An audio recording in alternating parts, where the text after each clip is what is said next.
HoneyBook is a all-in-one business management platform for creative small businesses that can help you spend less time handling the administration work and more time doing what you love. They make it easy to streamline your processes, all within one easy-to-use online system. Over 75,000 entrepreneurs have saved thousands of hours a year with HoneyBook. You can get started today at honeybook.com. Use the promo code MAJORITY for 50% off your first year. Again, that's honeybook.com, promo code MAJORITY. The Majority Report with Sam Cedar. It is Wednesday, February 27th, 2019. My name is Sam Cedar. This is the 5-time award-winning Majority Report. We are broadcasting live steps from the industrially ravaged Gowanus Canal in the heartland of America, downtown Brooklyn, USA. On the program today, we're going to do some live coverage of the Michael Cohen hearings as he sings and Jim Jordan wrestles with the testimony. Department of Homeland, or I should say the DHHS, has been sitting on thousands of sexual assault allegations from immigrant children for up to 3 years. Pramila Jayapal drops the mother of all Medicare-for-all bills. DSA Medicare-for-all caucus says it meets all conditions. It's a great bill. Jumaane Williams wins the public advocate office in New York City. Chicago will see a runoff for their mayoralty, which will end up with the first African-American woman elected to Chicago's mayor's office. Meanwhile, Mitch McConnell to call for a Green New Deal vote as the kids are all right. Di-Fi pulls her weak tea bill. Pakistan says it shot down 2 Indian aircraft. That's a little scary. House votes to terminate Trump's emergency declaration. And Congressman John Lewis introduces a bill to restore the Voting Rights Act. Lastly, we'll look at the Warren daycare plan versus the Family Fun Pack daycare plan. All this and more on today's Majority Report. All right, just quickly, a programming note. We had planned to do a different show this morning. Up until about an hour or so ago, we were going to talk to Chloe Thurston about the boundaries of home ownership, credit discrimination, and the American state, but just found this Cohen hearing just too much fun, and we will do a recap at one point over the next hour or so, but let's tune into this. We're going to just do some rolling coverage. The Republicans have been flailing in attempting to question Cohen. Look, I am not a huge Michael Cohen fan. I'm becoming one. But he is, I think basically, the tough thing is that when you're willing to go to jail for 3 years, it brings some type of moral authority to what you're saying. Like every time we see people who are coming up there and are all self-righteous about their testimony, they're all people who have gotten pardoned. They're all people who are going to pay no, basically held to account, not at all. But this guy's up there saying, I'm going to jail for 3 years. We also saw I don't even have a book deal.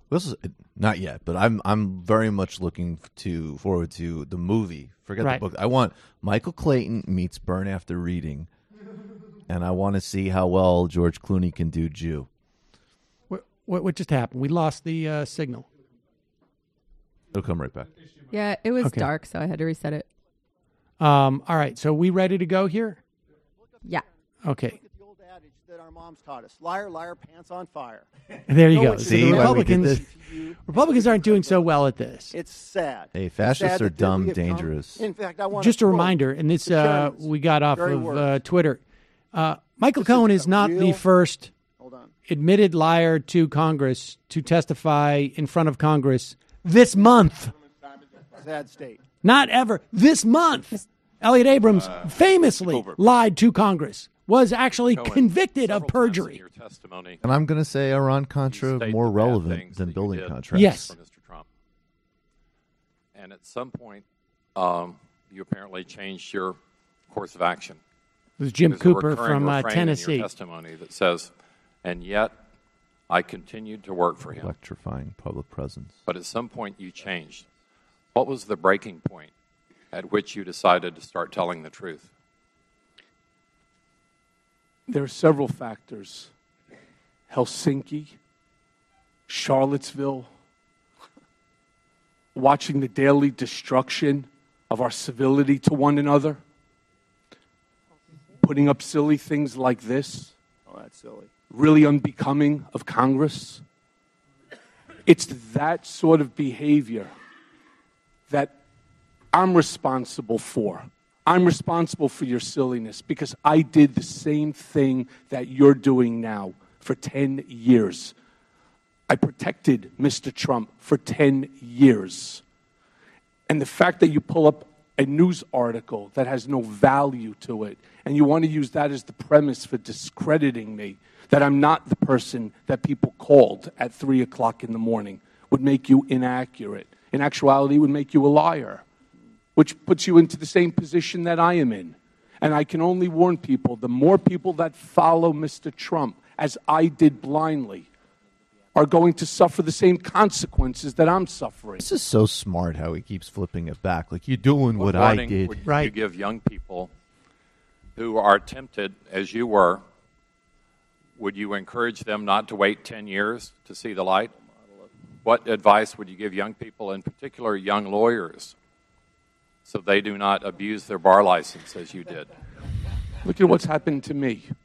I had a wonderful life. I have a beautiful wife. I have 2 amazing children. Had some nice van scams I achieved going. financial success would by get the a age little of bit of 39. I didn't go He's to work keeping for kids Mr. off Trump the streets. Next because would I get had banged up to. a little I bit went and to we go to the work for him Hamptons. because I wanted to. And I've lost it all. So if I'm not a picture perfect, that's the picture that should be up there. If I'm not a picture perfect example of what not to do, that's the example that I'm trying to set for my children. You make mistakes in life, and I've owned them, and I've taken responsibility for them. And I'm paying a huge price, as is my family. So if that in and of itself isn't enough to dissuade somebody from acting in the callous manner that I did, I'm not sure that that person has any. I got to say, I mean, the guy's a compelling witness, right now. right? I think he's being A recurring honest. theme in I your really testimony is concern for your family's safety.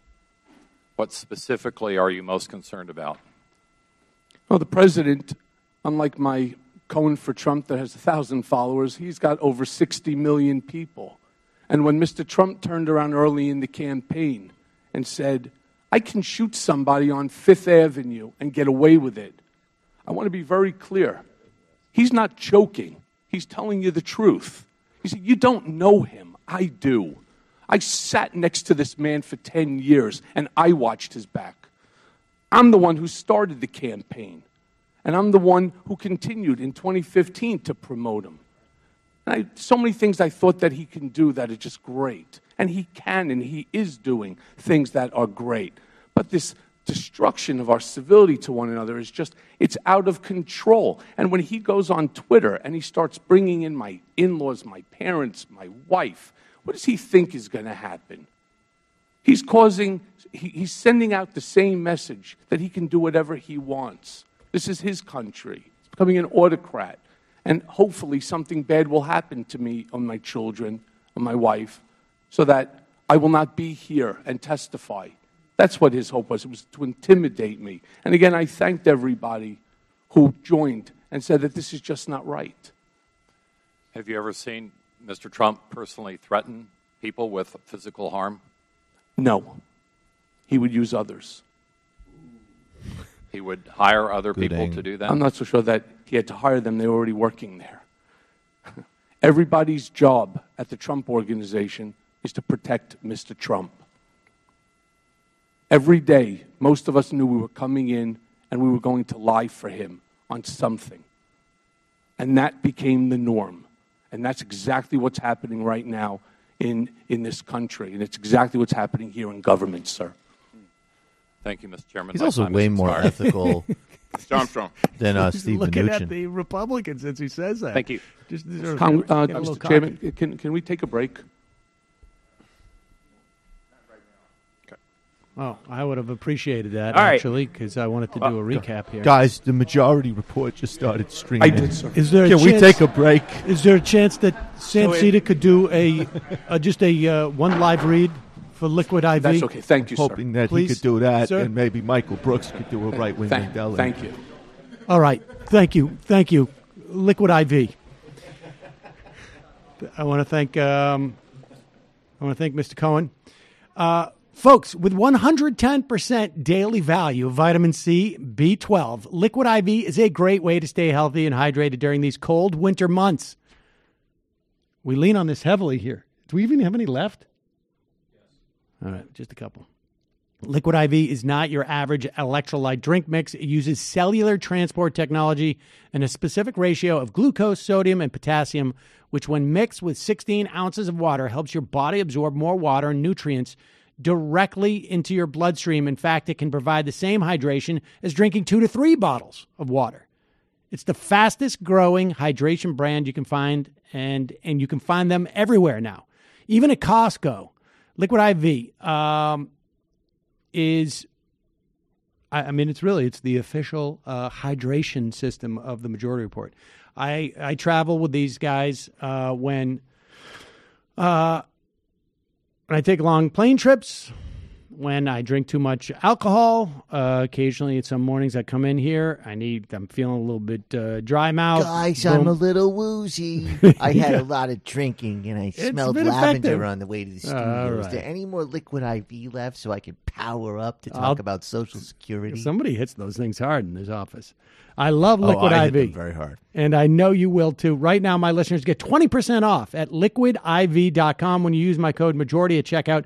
That's 20% off anything you order at Liquid IV's website. Go to liquidiv.com. Enter my promo code majority to get your savings and start getting better hydration. That's liquidiv.com. Promo code majority. Don't wait. Get hydrated today. All right, let's go over some of the recap, some of the things that have happened so far in this hearing. I mean, look,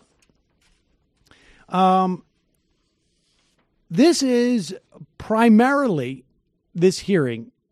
In fact, I think initially the Democrats said, we're not even going to bring up Russia here because yesterday went to the House or the Senate Intelligence Committee. Tomorrow he goes to the House Intelligence Committee.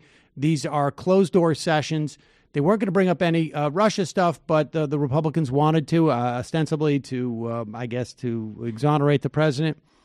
This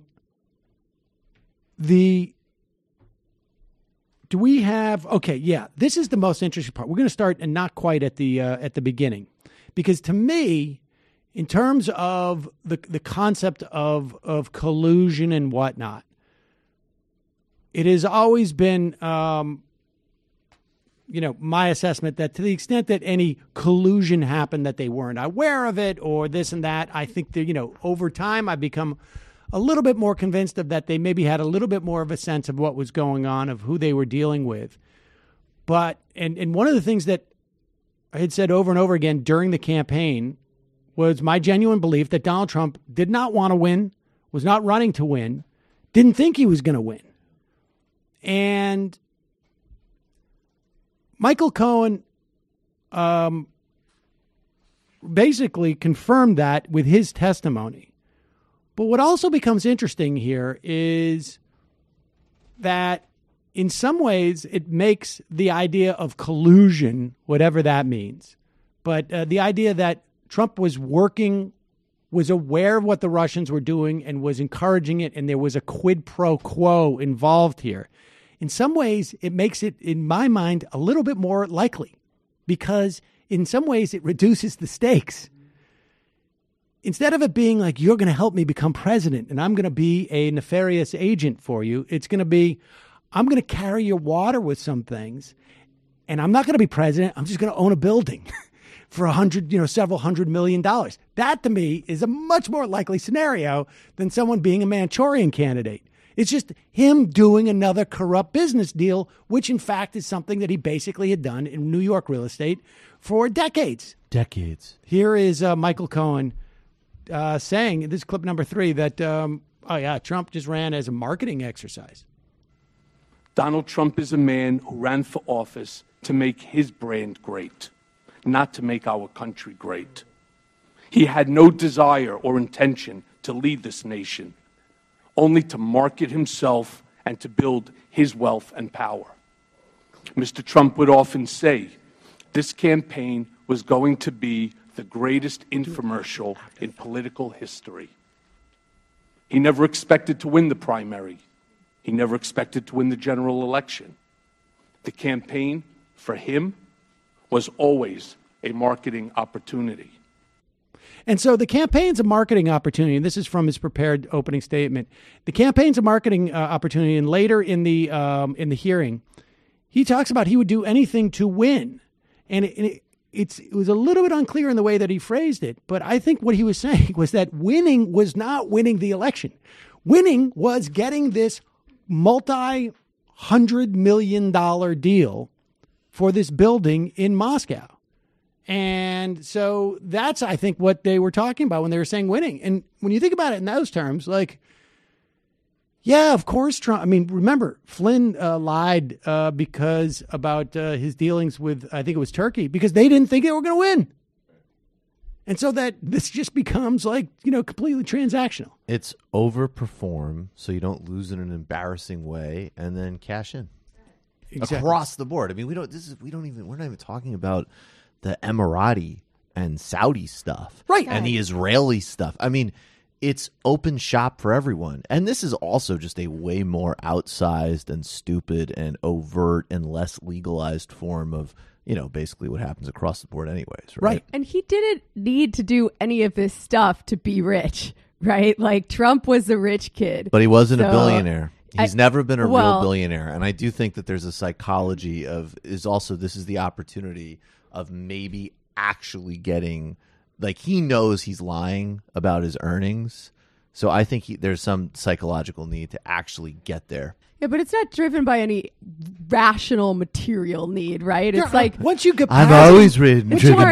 I'm totally rationally driven. When rich girls get caught shoplifting, it's a little bit thrilling for them. Needs. But is there any amount of money over? I don't know. I mean, I don't know what that figure is, but I assume it's got to be somewhere between $10 and $50 million. Where like every dollar after that is just.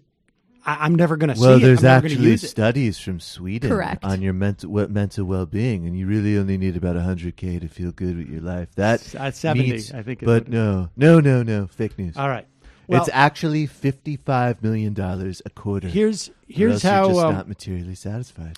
Here's how Cohen answered, opened his testimony today by basically saying, and this theme of him saying that he's ashamed has been incredibly effective in dealing with the Republicans. And I got to say, the Republicans are not good at this. They're just simply not good at this.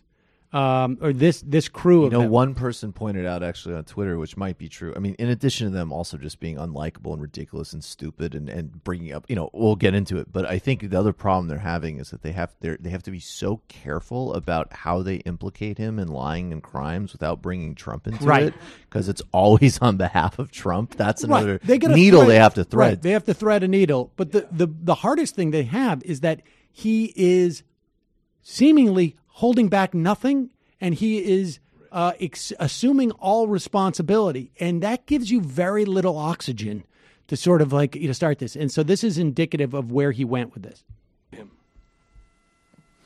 I am ashamed that I chose to take part in concealing Mr. Trump's illicit acts rather than listening to my own conscience. I am ashamed because I know what Mr. Trump is. He is a racist, he is a con man, and he is a cheat. Now, throughout this, at one point, and it may just be that he got in trouble, or it's unclear to me exactly what the impetus was, but I do know that this is a guy whose kids go to a private school on the Upper West Side of New York. I know people who are in those social circles. And it's quite possible that the vast majority of people that he's surrounded with are just like, really?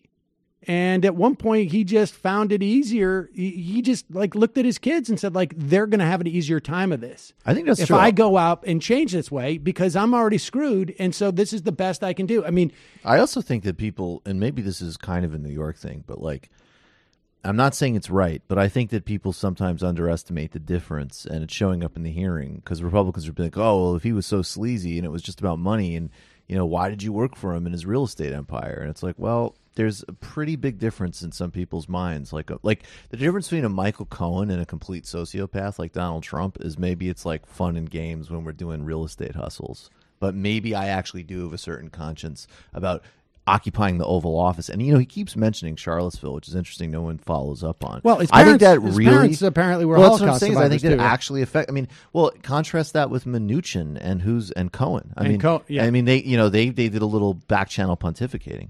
Right. Cohen had to, at the very least, felt pressure to, to put out there that he was troubled. Right. I think this actually affected this guy. Yeah. All right. And here we are back live. Okay, resuming shortly. All right, so let's go. There's a couple of things that are pretty funny revelations about Donald Trump that, I think are not shocking, but it's fun to hear about. One is, of course, how he hired a sock puppet, essentially, to bid up the value of his self-portrait at an auction to make it seem like it was the most valuable picture that anybody could buy. And then had his charity, this has been somewhat reported, had his charity pay back the sock puppet bidder, and then, he hung it in his house. Wow. And funniest president ever. Can we all admit that? And he apparently also threatened his high school and elementary school and SATs not to release his scores. Good. You call the college board now. A copy of an article with Mr. Trump's handwriting on it that reported on the auction of a portrait of himself that he arranged for the bidder ahead of time and then reimbursed the bidder from the account of his nonprofit charitable foundation, with the picture now hanging in one of his country clubs. And copies of letters I wrote at Mr. Trump's direction that threatened his high school, colleges, and the college board not to release his grades or SAT scores. I don't want to see him. There you go. Wow. If you can abstract away from all of the very bad outcomes, like, you got to admit Trump is the most hilarious president we've ever had. It's true. I mean, to get that petty. This is after he's in office. And everybody says I attacked Obama about his test scores. Ever heard of best defense is a good offense? I mean, how sort of like psychologically damaged. What is it? Is there a follow-up to it? Obama gets. Oh, yeah. Let's see this. Here we go. There's more. When I say con man, I'm talking about a man who declares himself brilliant, but directed me to threaten his high school, his colleges, and the college board to never release his grades or SAT scores. As I mentioned, I'm giving the committee today copies of a letter I sent at Mr. Trump's direction threatening these schools with civil and criminal actions if Mr. Trump's grades or SAT scores were ever disclosed without his permission. And these are under Exhibit 6. The irony wasn't lost on me at the time that Mr. Trump, in 2011, had strongly criticized President Obama for not releasing his grades. As you can see in Exhibit 7, Mr. Trump declared, "Let him show his records," after calling President Obama a terrible student. I swear to God. When you hear stories of like they lived under the Mad King. This is what it was like. It just like completely. You're president of the United States. You're a 70-year-old man. You worried about your high school grades being released? Shut up, you love it. Yeah. Oh, fancy Jew with his nice high school grades. Meanwhile, you're hosting an internet show. I'm the president. If I was in Congress, I swear to God, I would ask. Subpoenaed. I would subpoena. They got to be subpoenaed.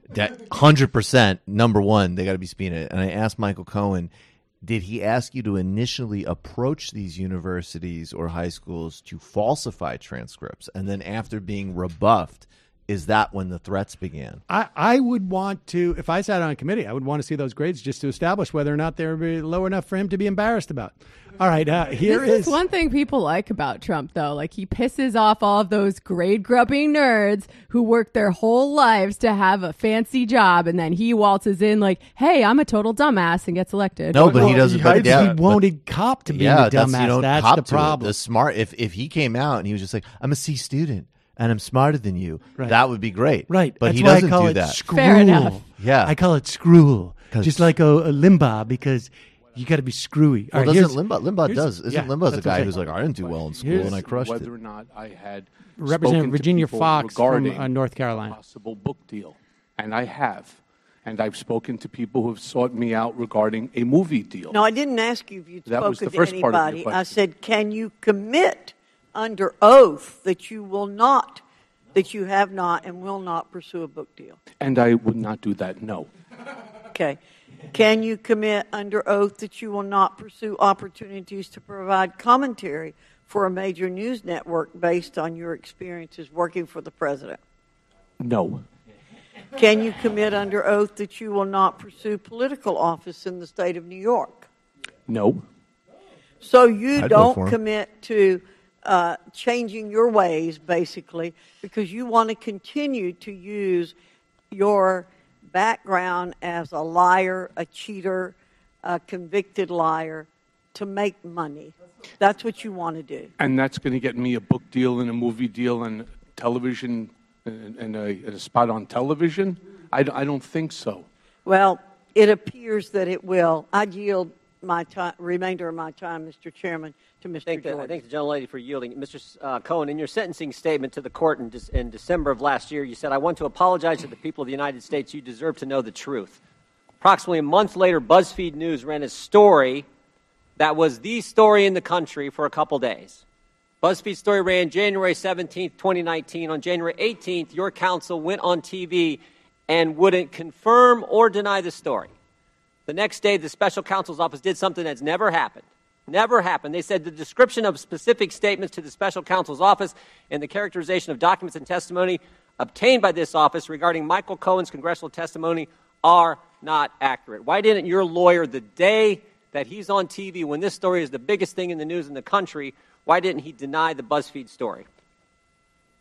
Because I didn't think it was his responsibility to do that. We are not the fact checkers for BuzzFeed. He's on TV to talk about the very story you committed to the court when you were trying to get your sentence reduced, that the American people deserve to know the truth. You had the golden opportunity to give them the truth on a false story, the BuzzFeed story, and your lawyer didn't say a thing. He actually said this, I can't confirm, I can't deny. You had an opportunity to do exactly what you told the judge you were going to do 1 month after you said it, and you didn't do it. Why not? Again, it wasn't our responsibility to be the fact checker for the news agencies. This is the biggest story in the country. So please let me. The president says so far approximately 9,000. I got 8 seconds. I got 8 seconds. I'll let you finish. Chairman, may I please finish? The special counsel Chairman, can I said please finish? Something they've never done. They said that story was false. Now you can respond. Okay. My response.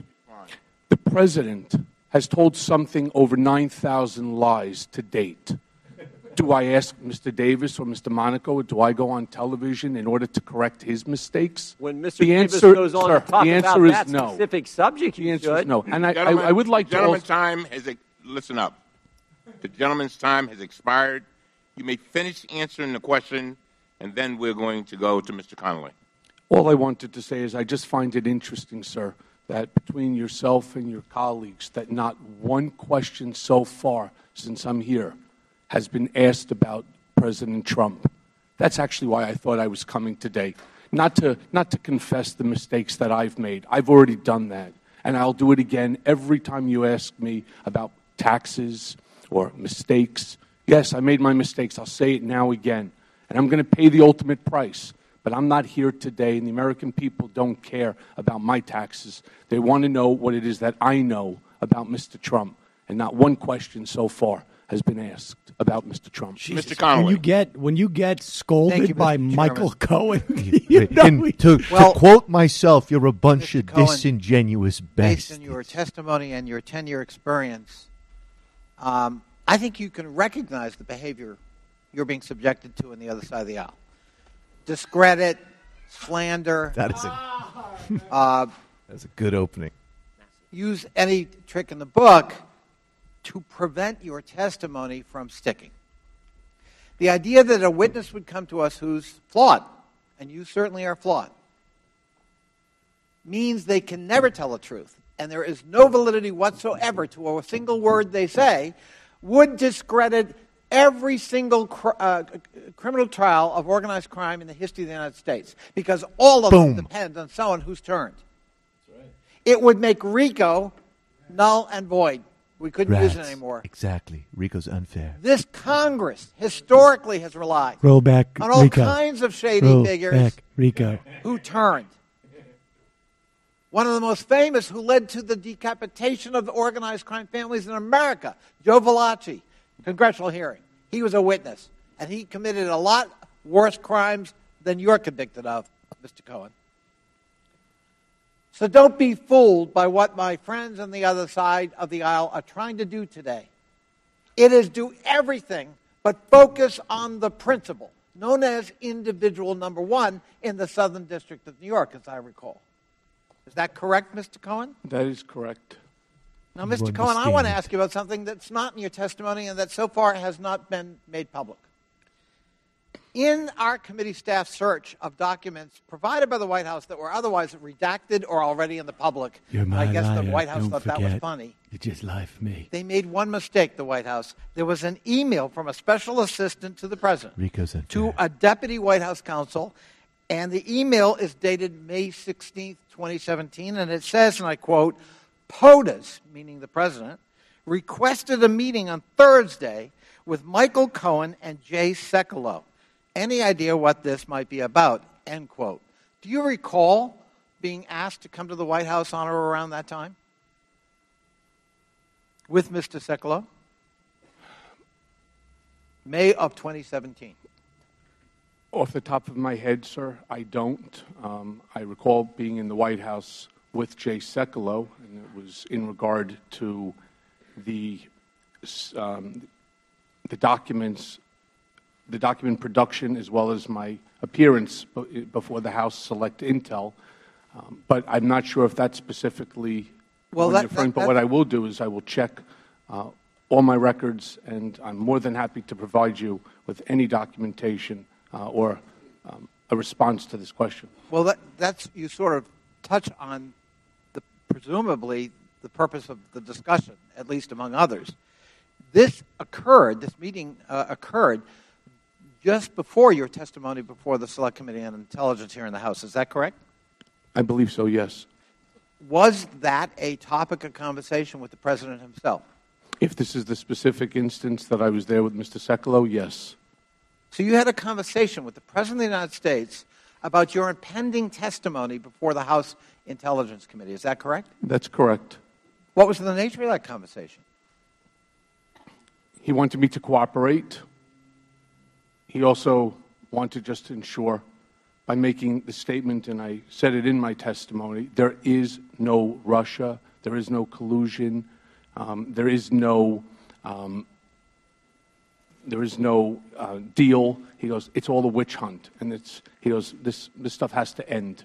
Did you take those comments to be suggestive of what might flavor your testimony? Sir, he's been saying that to me for many, many months. And at the end of the day, I knew exactly what he wanted me to say. And why was Mr. Sekulow?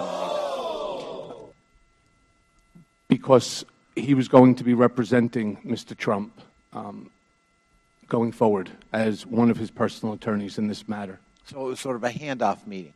Correct.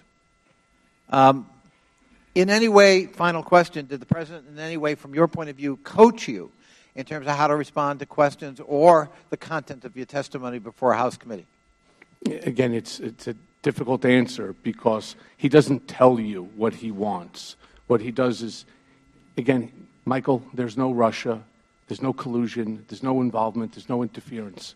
I know what he means because I've been around him for so long. Dad always said the Jews. So if you're asking me whether or not that's the message, that's staying on point, that's the party line that he created, that so many others are now touting. This dynamic yes, is like the when that he wanted to we're in this reinforce. office and I say, Michael, I'm Mr. not Cohen, a shill for clarify, MSNBC. at times you would do I'm what not a you thought neoliberal Mr. shill, Trump wanted you to right? do, There is not no specifically what MSNBC he told shill you to do? here. At times, yes. That's what I look So you forward to the just went hearing on in the your future. So would you say, when did you decide he was a fucking I don't know shill? if I would call it intuition as much as I would just say. Oh, God. Dark I visions knew I of was the working future. for a shill. It happened before. Oh, the That Jimmy quite Dore show sometimes. trials. Does a lawyer have a duty to provide his Of client with good 2030. legal advice? Here we go. Mr. Stay Massey. tuned. Yes, Were you a good lawyer to Mr. Trump? I believe so. When you arranged a payment to Ms. Clifford, you say in your testimony, I'm going to quote from your testimony, that you did so, quote, without bothering to consider whether that was improper, much less whether it was the right thing to do. You said that, unquote. That's your testimony today. You said you didn't even consider whether it was legal. How could you give your client legal advice when you're not even considering whether it's legal?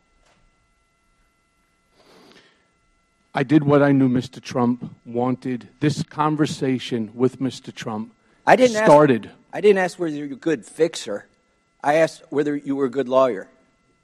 Whew. Sometimes you have to melt both together. I needed to, at that time, ensure and protect Mr. Trump. And So- if I put my, which I'm clearly suffering the penalty of, I clearly You said erred on the protect side Mr. of Trump. wrong. So you feel like without bothering to consider whether it was proper, much less whether it was the right thing to do, by ignoring any conscience, if you have one, that you were protecting Mr. Trump. I'm sorry, sir. I don't understand. You your feel question. that was how to protect. As his lawyer, you feel that you did a good job. You said you were a good lawyer, right? That's Is that correct. being a good lawyer? To not even consider whether it's legal or not? I didn't work for the campaign. I was working and I was trying to protect say Mr. anything Trump. about a campaign. I Mr. sat with Trump. Mr. Trump, and this goes back all the way to 2011. This wasn't the first scenario with Ms. Daniels. Let's go back then. So, my point is, this was an ongoing situation. It didn't just start in Right. October. I wanna Please, go you have back. to let me finish. Well, It started in. It didn't start in Let me October. ask It you started specifically many on that. years earlier. When were you disbarred? Yesterday, from what I read in the paper. Yesterday. When should you have been disbarred, based on the legal counsel you were giving your client? I don't have an answer for your question. How sir. long were you counsel for Mr. Trump? Since 2007. When is the first time you gave him bad legal advice or failed to inform him of his legal obligations, as you testified today you did in the case of the payment to Ms. Clifford? When was the first time you did that? Would that qualify for disbarment? I don't know, sir. I'm not the Bar Association. I think you should consult with him maybe occasionally on some of these things. now he's no longer Well, there's no point now. I lost my law license. Has anybody else promised this to guy's pay the closest. Mrs. Davis? The closest has represent come you? No. because Cohen should have said Nobody up front, I'm No. not Are a you good offering? lawyer insofar as like I didn't follow Question, law, but I'm quickly. a better fixer, The consigliere. want law a good said, lawyer. and this is Right. also in Wanted your a testimony, fixer. in the days Right. before the Democratic Convention, you became privy to a conversation that some of Hillary Clinton's emails would be leaked. Is that correct? Correct. Okay. Was that in, you said late July? Do you know the exact day? I believe it was either the 18th or the 19th, and I would guess that it would be on the 19th. But it was definitely July. I believe so, yes. Do you know that was public knowledge in June? This was Yeah, that's Mr. true. This Assange. is true. And I'd like to submit this unanimous consent. To This submit Guardian to the record. piece Without actually is from like objection, June Mr. 16th, Assange I think it was. reported to the media June He's the 12th. only guy who's 12th doing that work those here. emails would be leaked. So I'm not saying you have fake news. I'm saying you have old news. And there's really not much to that. I would like to yield the remainder of my time to Mr. Higgins. That is the least relevant Cohen, part of this story on some level. But quoting you Stone close, was in I touch earlier with him said, I and spent last gave him a week heads looking up. through There's boxes really to not find documents much that would there support your per se, accusation. unless there's Where are other those things boxes, that- good sir? Where are those boxes? Are they in your garage or? They're in the storage. And are these not boxes that should have been turned over to investigative authorities during the many criminal investigations you've been subject to?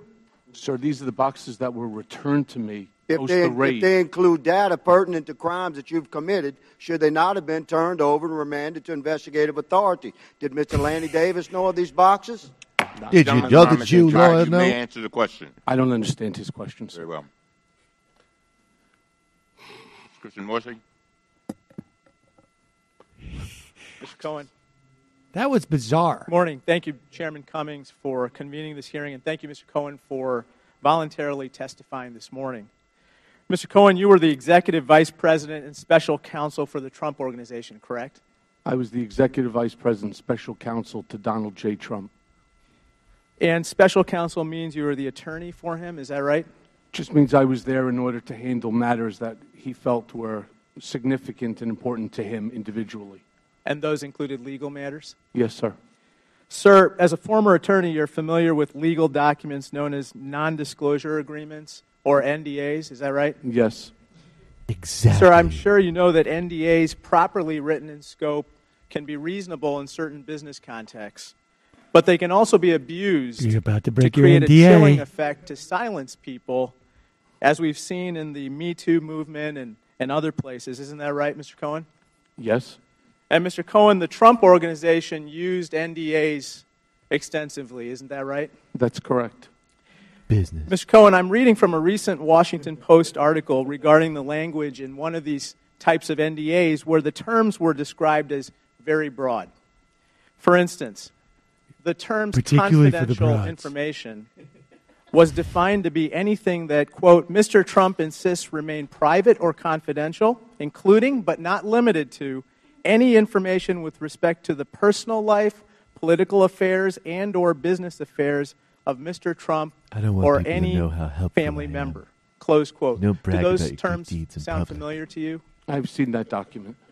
In fact, there's a class action lawsuit filed this month by former Trump campaign worker Jessica Denson that this NDA language is illegal because it is too broad, too vague, and would be used to retaliate against employees who complain of illegality or wrongdoing. Would you agree that in the use of these types of NDAs with this type of language, and later when Donald Trump sought to enforce them, that he intended to prevent people from coming forward with claims of wrongdoing? Yes. Would you agree that the effect of the use of these NDAs and their enforcement was to have a chilling effect on people or silence them from coming forward? I apologize. If you want to define chilling, I'm not sure. Oh, just that he would, in using these NDAs or trying to enforce them, would basically try to keep people silent. That was the goal. And nothing at the Trump Organization was ever done unless it was run through President Donald Trump, correct? That's 100% certain. Okay. Mr. Cohen, do you believe that there are people out there today, either from the president's business or personal life, who are not coming forward to tell their stories of wrongdoing because of the president's use of NDAs against them? I'm sorry, sir. I don't know the answer to that question. Okay. Sir, I have a couple other questions for you. When was the last he's not communication wrong to with be President super Trump cautious or when he someone answers acting these on his questions. behalf? I don't have the specific date, but it was a while ago. Okay. Do you have a general time frame? I'm going to open up the IMs, folks. You can IM us via the app at... I would suspect it was within 2 months post the raid of my my home hotel. Early fall of last year, generally? Generally. And what did he or his That mention about his hotel, he was not living. Unfortunately, this topic He was separated is from his something wife at that's that being time. investigated right now. So by I think the Southern threats District of from New York. Matt Gaetz And I've been less asked by powerful than them they might have been. not to discuss it, not but to we will talk get about to that these later. issues. Fair enough. Is there any other wrongdoing or illegal act that you are aware of regarding Donald Trump that we haven't yet discussed today? Yes, and again, those are part of the investigation that's currently being looked at by the Southern District of New York. Sir, Congressman Cooper asked you about whether you were aware of any physical violence committed by President Trump. I just have a couple quick questions. Do you have any knowledge of President Trump abusing any controlled substances? I'm not aware of that, no. Do you have any knowledge of President Trump being delinquent on any alimony or child care payments? I'm not aware of any of that. Do you have any knowledge of President Trump arranging any health care procedures for any women not in his family? I'm not aware of that, no. Thank you. I yield back. Thank you. That'll be interesting. I mean, Mr. Cloud. Surprising, actually. Yeah. That last one's surprising. He wouldn't. Me too. Yeah. Thank you, Chairman. Mr. Cohen, can you tell me the significance of May 6th? It's the day after May 5. In terms of, sir? A couple months from now. That's the day that I need to surrender Yes, to sir, federal it is. prison. Could you, for the record, state what you've been convicted of? I've been convicted on 5 counts of tax evasion. There's 1 count of misrepresentation of documents to a bank. There's 2 counts, one dealing with campaign finance for Karen McDougal, 1 count of campaign finance violation for Stormy Daniels, as well as lying to Congress. Thank you. Can you state what your official title with the campaign was? I did not have a campaign title. And your position in the Trump administration? I did not have one. Okay. In today's testimony, you said that you were not looking to work in the White House. The Southern District of New York, in their statement, their sentencing memo, says this: Cohen's criminal violations in the federal election laws were also stirred, like others, crimes by his own Cohen, ambition and what do you think greed. of my rad goatee? Cohen privately told friends, colleagues, and including seized text messages that he expected to be given a prominent role in the new administration. When that did not materialize, Cohen found a way to monetize his relationship and access with the president. So were they lying or were you lying today? I'm not saying it's a lie. I'm just saying it's not accurate. I did not want to go to the White House. I retained, and I brought an attorney in, and I sat with Mr. Trump, with him, for well over an hour, explaining the importance of having a personal attorney, that every president has had one, in order to handle matters like the matters I was dealing with, which included, say, like Summer Zervos, Stormy Daniels, I was dealing with Stephanie Clifford, and other personal matters that needed. Memo. Excuse me, this is my time. Thank you. I ask unanimous consent to submit the sentencing memo from the Kyle Southern District of New Kalinsky's York. gotten really, he's really changed since he's become a congressman from Texas. All right, I'll get Does that guy look like Kyle Kalinsky? Yeah. I know. Okay, this memo states that you committed 4 distinct federal crimes over a period of several years. You were motivated to do so by personal greed and repeatedly used your power to influence for deceptive ends. It goes on to say that that they each involved, they were distinct in their harms, but bear common set of characteristics that they involve deception, and him feeling spurned is going to be the big talking point. There's a lot we don't know in regards to this investigation, but here's what we do know. We know that you were expecting a job at the White House and didn't get it. You made millions lying about your close access to the president. You have a history of lying for personal gain, including that's banks, about your accountant, he should to law definitely enforcement, drop your family, the Ask the Congress, Moms the American people. About the his Southern desire District to of be in the New White York, House. you've said that you did all this out of blind I think loyalty it's plausibly to Mr. did it. Trump, but your I don't know. sentencing memo To be states honest, like, I think this. he wanted to make This a lot of was money. not an act And out of why blind would you move loyalty, to as Cohen DC? suggests. Like, I don't know. Cohen was driven by a desire to further ingratiate himself with a potential future president for whose political success Cohen himself claimed credit for. Now, we're in a search for truth, and I don't know, Chairman, how we're supposed to ascertain the truth in this quagmire of a hearing when the best witness we can bring before this has already been convicted of lying before us. And what's sad is the American people have seen this play out before. We have people in prominent positions fail, and then a couple years later they get a book deal. Now, you're set to go to jail for a couple years, You come out with a multi-million book deal. That's not bad living. And so my question is will you today? That will be one of our main exactly. talking points, and Matt Lectrops that donate comes out any of this hearing. further proceeds to book deals, to film reviews, to If I could just go to jail for a few years, I could get a book deal. Now, if you, yield. may I finish? Book better come out while he's in jail, though. Yield to Mr. Meadows. Forget about him. Mr. Chairman, may I finish? Mr. Cohen. May I finish my? Mr. Cohen, he's yielded to me, and so I didn't finish, sir, my response. Listen, everything's been made. Mr. Chairman, may I finish my response, please? I'll let you respond, but let's answer his question, please.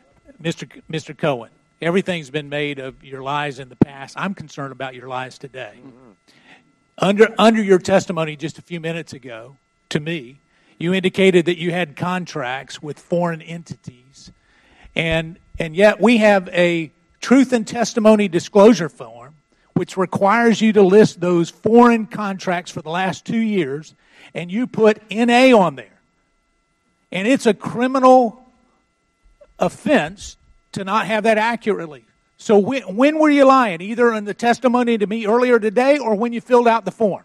Gentleman's time has expired. Mr. Cohen, you may answer his question and then whatever you wanted to say on that. His question is, unfortunately, I don't have an answer for his question. But as it well, no, relates, Mr. Chairman. As it relates, the gentleman is out of order. He said he does not have an answer. Mr. Chairman, when we were in the majority, with all due respect, Mr. Chairman, hold on. Regular order. The gentleman has just said he doesn't have an answer, and you had already gone over your time. He's under oath to tell the truth. One of them, he's under oath to tell the truth. One of them is not accurate, Mr. Chairman. You will have time to answer the question. Chairman, just a question, Mr. Chairman. We need the guy from Parliament to go, order. Mr. Raskin. I actually like Mr. Raskin. Mr. Cohen, thank you for your composure today. Our colleagues are not upset because you lied to Congress for the president. They're upset because you stopped lying to Congress for the president. Now, you've described the Trump campaign as a once-in-a-lifetime money-making and my wife said it opportunity, went the greatest very well. Infomercial of all time, I think you said. And this may be the most trenchant observation of your whole testimony. Do you think the Trump campaign or presidency ever stopped being about making money for the president, his family, and his organization? Yes. When did it stop being that? When he won the election. And what did it become about at that point? Then it had to be about figuring out what to do here in Washington. Can you carefully explain to America how the hush money payments to Karen McDougal and Stormy Daniels worked? Can you carefully explain what catch and kill is? Sure. Yeah, we already know. I received a phone call. Going to the IMs, water boat from Kashmir is supposed to be a tip of the hat to Matt. They're upset that I don't pronounce their name correctly. Bugatti, the pettiness of all. Cohen is spilling like tea, like a pissed off homegirl, but I'm here for it. Jonathan Armstead, Sam, I want to kind of want to start calling the New York Military Academy daily and ask for Trump school records.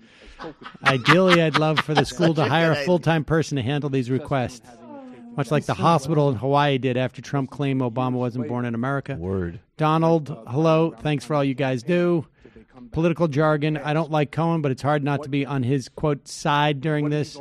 One weird trick, Trump's fixation on accumulating more wealth than he will ever spend is more evidence of how capitalism is a religion to the capitalist class. Indeed, Jeffrey, why would we believe Cohen when he says he's a liar when we can prove that he lied before? He could be lying about lying, which could make his lie about lying not credible.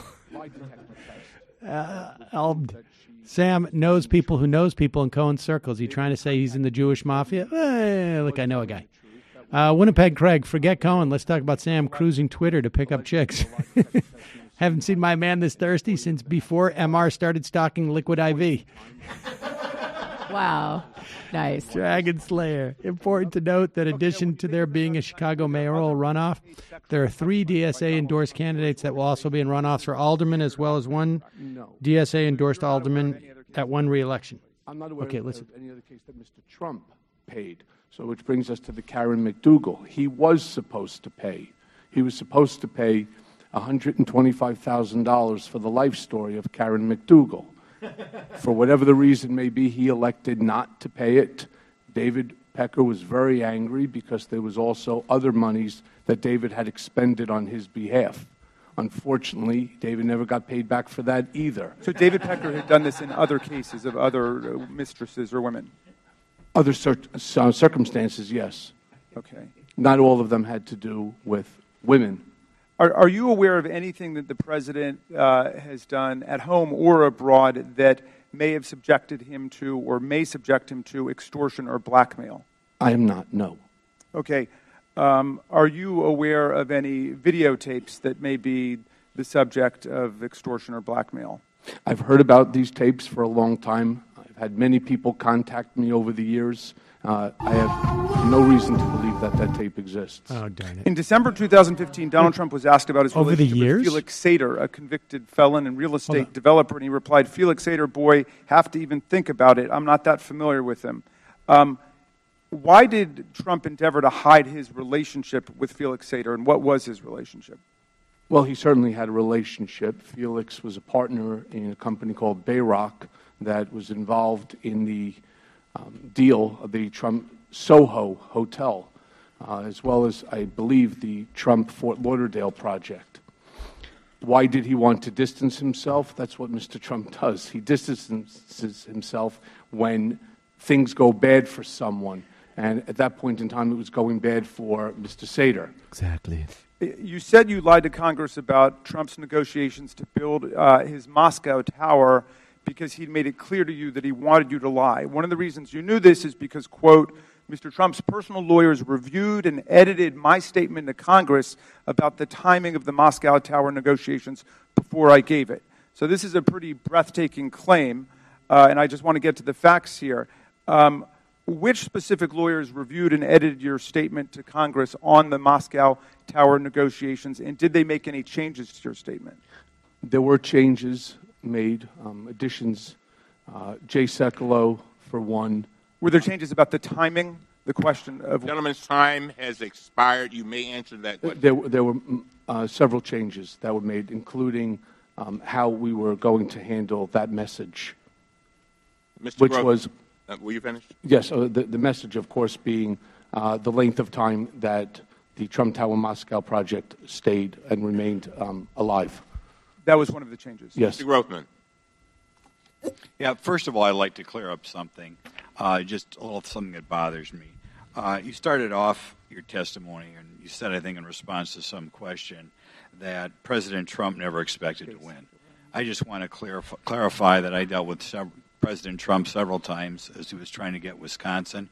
He was always confident. He was working very hard. Totally. And this idea that somehow he was just running to raise his profile for some future adventure, at least in my experience, is preposterous. I always find it offensive when anti-Trump people imply that he just did this on a lark and didn't expect to win. Absurd. But be that as it may, my first question concerns your relationship with the court. Do you expect, right now I think you're sentenced to 3 years, correct? That's correct. Do you expect any time using this testimony, other testimony, after you get done doing whatever you're going to do this week, do you ever expect to go back and ask for any sort of reduction in sentence? Yes, there are ongoing investigations currently being conducted that have nothing to do with this committee or Congress that I am assisting in, and it is for the benefit of a Rule 35 motion, yes. So you expect, and perhaps what you testify here today will affect going back and reducing this, what we think is a relatively light 3-year sentence. You expect to go back and ask for a further reduction? Based off of my appearance here today? Well, based upon whatever you do between now and your request for... The Rule 35 motion is in the complete hands of the Southern District of New York. And the way the Rule 35 motion works is what you're supposed to do is provide them with information that leads to ongoing investigations. I am currently working with them right now on several other issues of investigation That's that interesting. concerns them that they're looking at. If those investigations become fruitful, then there is a possibility for a Rule 35 motion. And I don't know what the benefit in terms of time would be. But this congressional hearing today is not going to be the basis of a Rule 35 motion. I wish it was, but it's not. I'd like to yield some time to Congressman Jordan. Man, that is a huge whiff. That's a huge whiff. North Carolina. Mr. Cohen, I'm going to come back to the question I asked before with regards to your false statement that what you is submitted NA to means Congress. not applicable? On As an here, answer? it was very So how is it clear a that it lie? asked for contracts with foreign entities over the last 2 years. Have you had any foreign contract with Yes, foreign Novartis. entities, whether No, it's that Novartis, Novartis was or the outside of Korean the 2-year window, Airline, probably. or Kazakhstan BTA Bank? Your testimony earlier said that you had contracts with them. In fact, you went into detail. Sir, I believe on it those talks contracts. about lobbying. I did no lobbying. On top of In that, your they are testimony, not government. I'm not asking about lobbying, Mr. Cohen. They I'm are saying, not government do you- agencies. Do They are you private- have they do are you have privately or foreign publicly contracts? traded companies. Do you have foreign contracts? I currently have no foreign. Did you have foreign contracts over the last 2 years? Foreign contracts. Contracts with foreign entities. Did you have Yes. contracts? Yes. Yes. Why didn't you put them on the form? It says it's a criminal offense to not put them on this form for the last 2 years. Why did you not do that? Because those foreign companies that you're referring to are not government companies. It says non-governmental, Mr. Cohen. You signed it. They're talking about me as being non-governmental. And right, it says foreign agency. It says foreign contracts. Do you want us to read it to you? I read it, and it was reviewed by my counsel, and I am a non-government employee. It was not lobbying, and they are not This foreign has nothing to do with lobbying. It says it's a criminal offense to not list all your foreign contracts. That's what it says. Well, then I'm going to take a look at it before I leave. No, you've Hopefully heard- I will, and hopefully I will amend it prior to leaving, because that's not the way I read your document.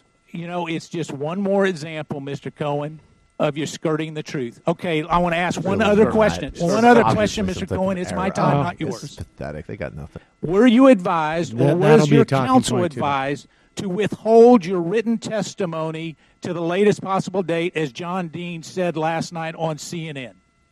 Was it my what? Were you advised, or was your counsel advised, to withhold your written testimony to this committee at the latest possible date, to get it to this committee at the latest possible date, as John Dean said that he advised you?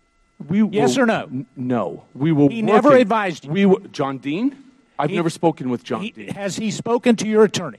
I don't know. I've never spoken Well, to ask John your Dean. attorney. He's right we were there behind working you. last night till 11, 12 o'clock at You've night. known in that order you've to been coming for some time. I hope this guy gets a heart attack. We were working till 11, 12 o'clock last night to finish everything. So you were writing it last night, Mr. Cohen? we were Don't making give me edits. that bull. We were making edits all the way through the night. I'm sorry. Thank you, Mr. Chairman.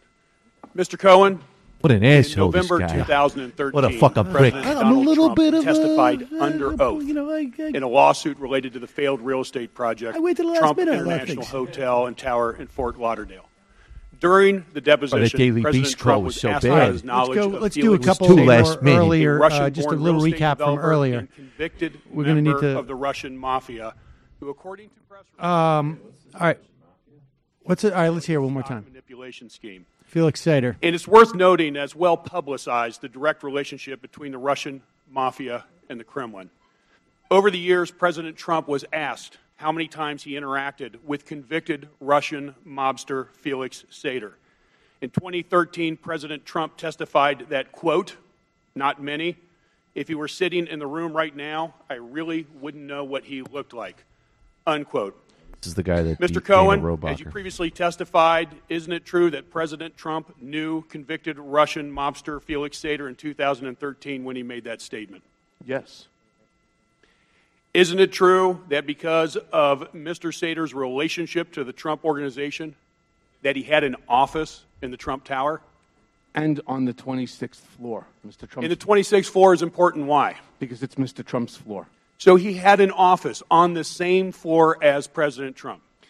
In fact, his office, when he left, became my office. And isn't it also true that convicted Russian mobster Sater even had business cards indicating that he was a senior advisor to Donald Trump, as reported by the Washington Post? Yes.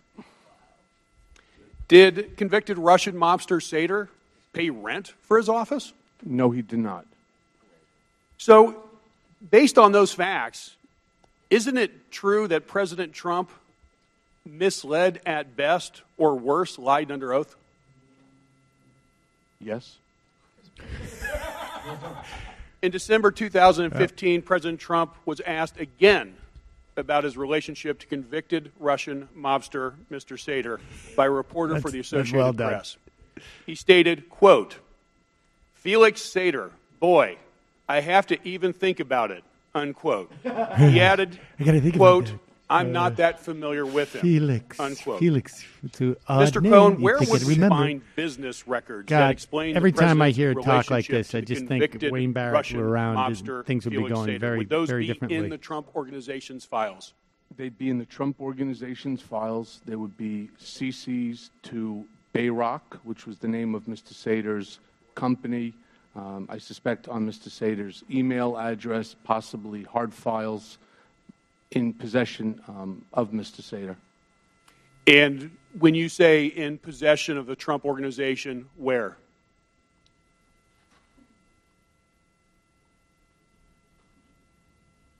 It depends upon who the attorney was that was working on it. Now it would probably be in a box, off-site.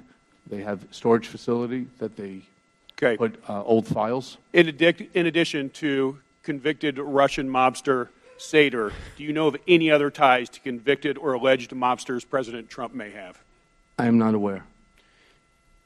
Isn't it true that many people with ties to Russia ultimately bought condos in Trump properties, usually for cash? And if so, how many are we talking? 10, 20, 50? I'm not, hundreds? honestly, sir, I'm not aware of any. The statement that you're referring to, I believe, was made by either Eric or Don, and I don't agree. They're idiots. So are you aware of any cash purchases by Russian oligarchs and family members of Trump properties? I'm not aware of that. I can tell you when you say cash, if you mean walking in with a satchel of rubles, the answer is I've never seen that happen. I've never heard of it. I will tell you when we sold Mr. Trump's property in Palm Beach, the home for $95 million, it came in by wire, and that came from Mr. Rybolovlev's bank account. One other question. You also talked about President Trump doing negotiations throughout the campaign regarding too involved in the that. Trump Tower in Moscow. This is not an area where I feel as fucking repentant about. Yeah, exactly. And I prefer to not talk more. So, how do you know? Well, the answer is yes. And as it relates to negotiations, it was merely follow-ups as to what's currently happening, what's happening with Russia. All right, meaning he wants me to give him a go to status some of the earlier things from his opening statements. Look at AOC down in front. What's she going to do? We're going to wait for her to come up. That's why I want to get this. What are your thoughts on the Green New Deal? I think it's inspiring, this- and I condemn racism. Well, here is, in fact, speaking of racism, in going back to Cohen's opening statements, this is clip number 5, where Michael Cohen, and I think I don't know what's in Michael Cohen's heart, but it seems to me very conceivable, based upon the social circles he moves in New York, that it would be rather embarrassing after Charlottesville, et cetera, for him to be going about. And if it is the case, as he opened up in his statement, that basically his kids are his number one concern, being offended at the overt racism of Donald Trump would be consistent with, and exposing that would be consistent with wanting to try and protect his kids. This is what he said about Trump as a racist. Mr. Trump is a racist. The country has seen Mr. Trump court white supremacists and bigots. You have heard him call poorer countries shitholes. In private, he is even worse. He once asked me if I could name a country run by a black person that wasn't a shithole. This was when Barack Obama was president of the United States. And while we were once driving through a struggling neighborhood in Chicago, he commented that only black people could live that way. And he told me that black people would never vote for him because they were too stupid. And yet, I continued to work for him. There you go. And this is all part of his genuine shame there. Yeah, I think this is all part of his sort of his repentance, and that's more about the motivation of him coming forward and trying to rehabilitate himself. I mean, that's what he's doing. Other people shouldn't make any mistake about this. He's trying to rehabilitate himself, but he's doing it in a way, at least, that I think makes it hard to impeach what he says because he's taking full accountability for it. Seems to be, for the most part, being completely frank. He's certainly not. Look, we have no way of knowing if he's being completely frank about all things, but he's certainly not denying his role in the things that are obvious. He may claim certain lack of knowledge about certain things that the Trump organization and others were doing, but he's not denying his role in this stuff.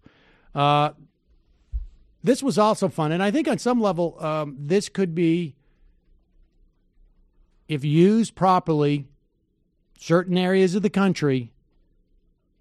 I don't know that it's going to get anybody to flip their vote, but if used properly in certain areas of the country, may depress some votes, frankly.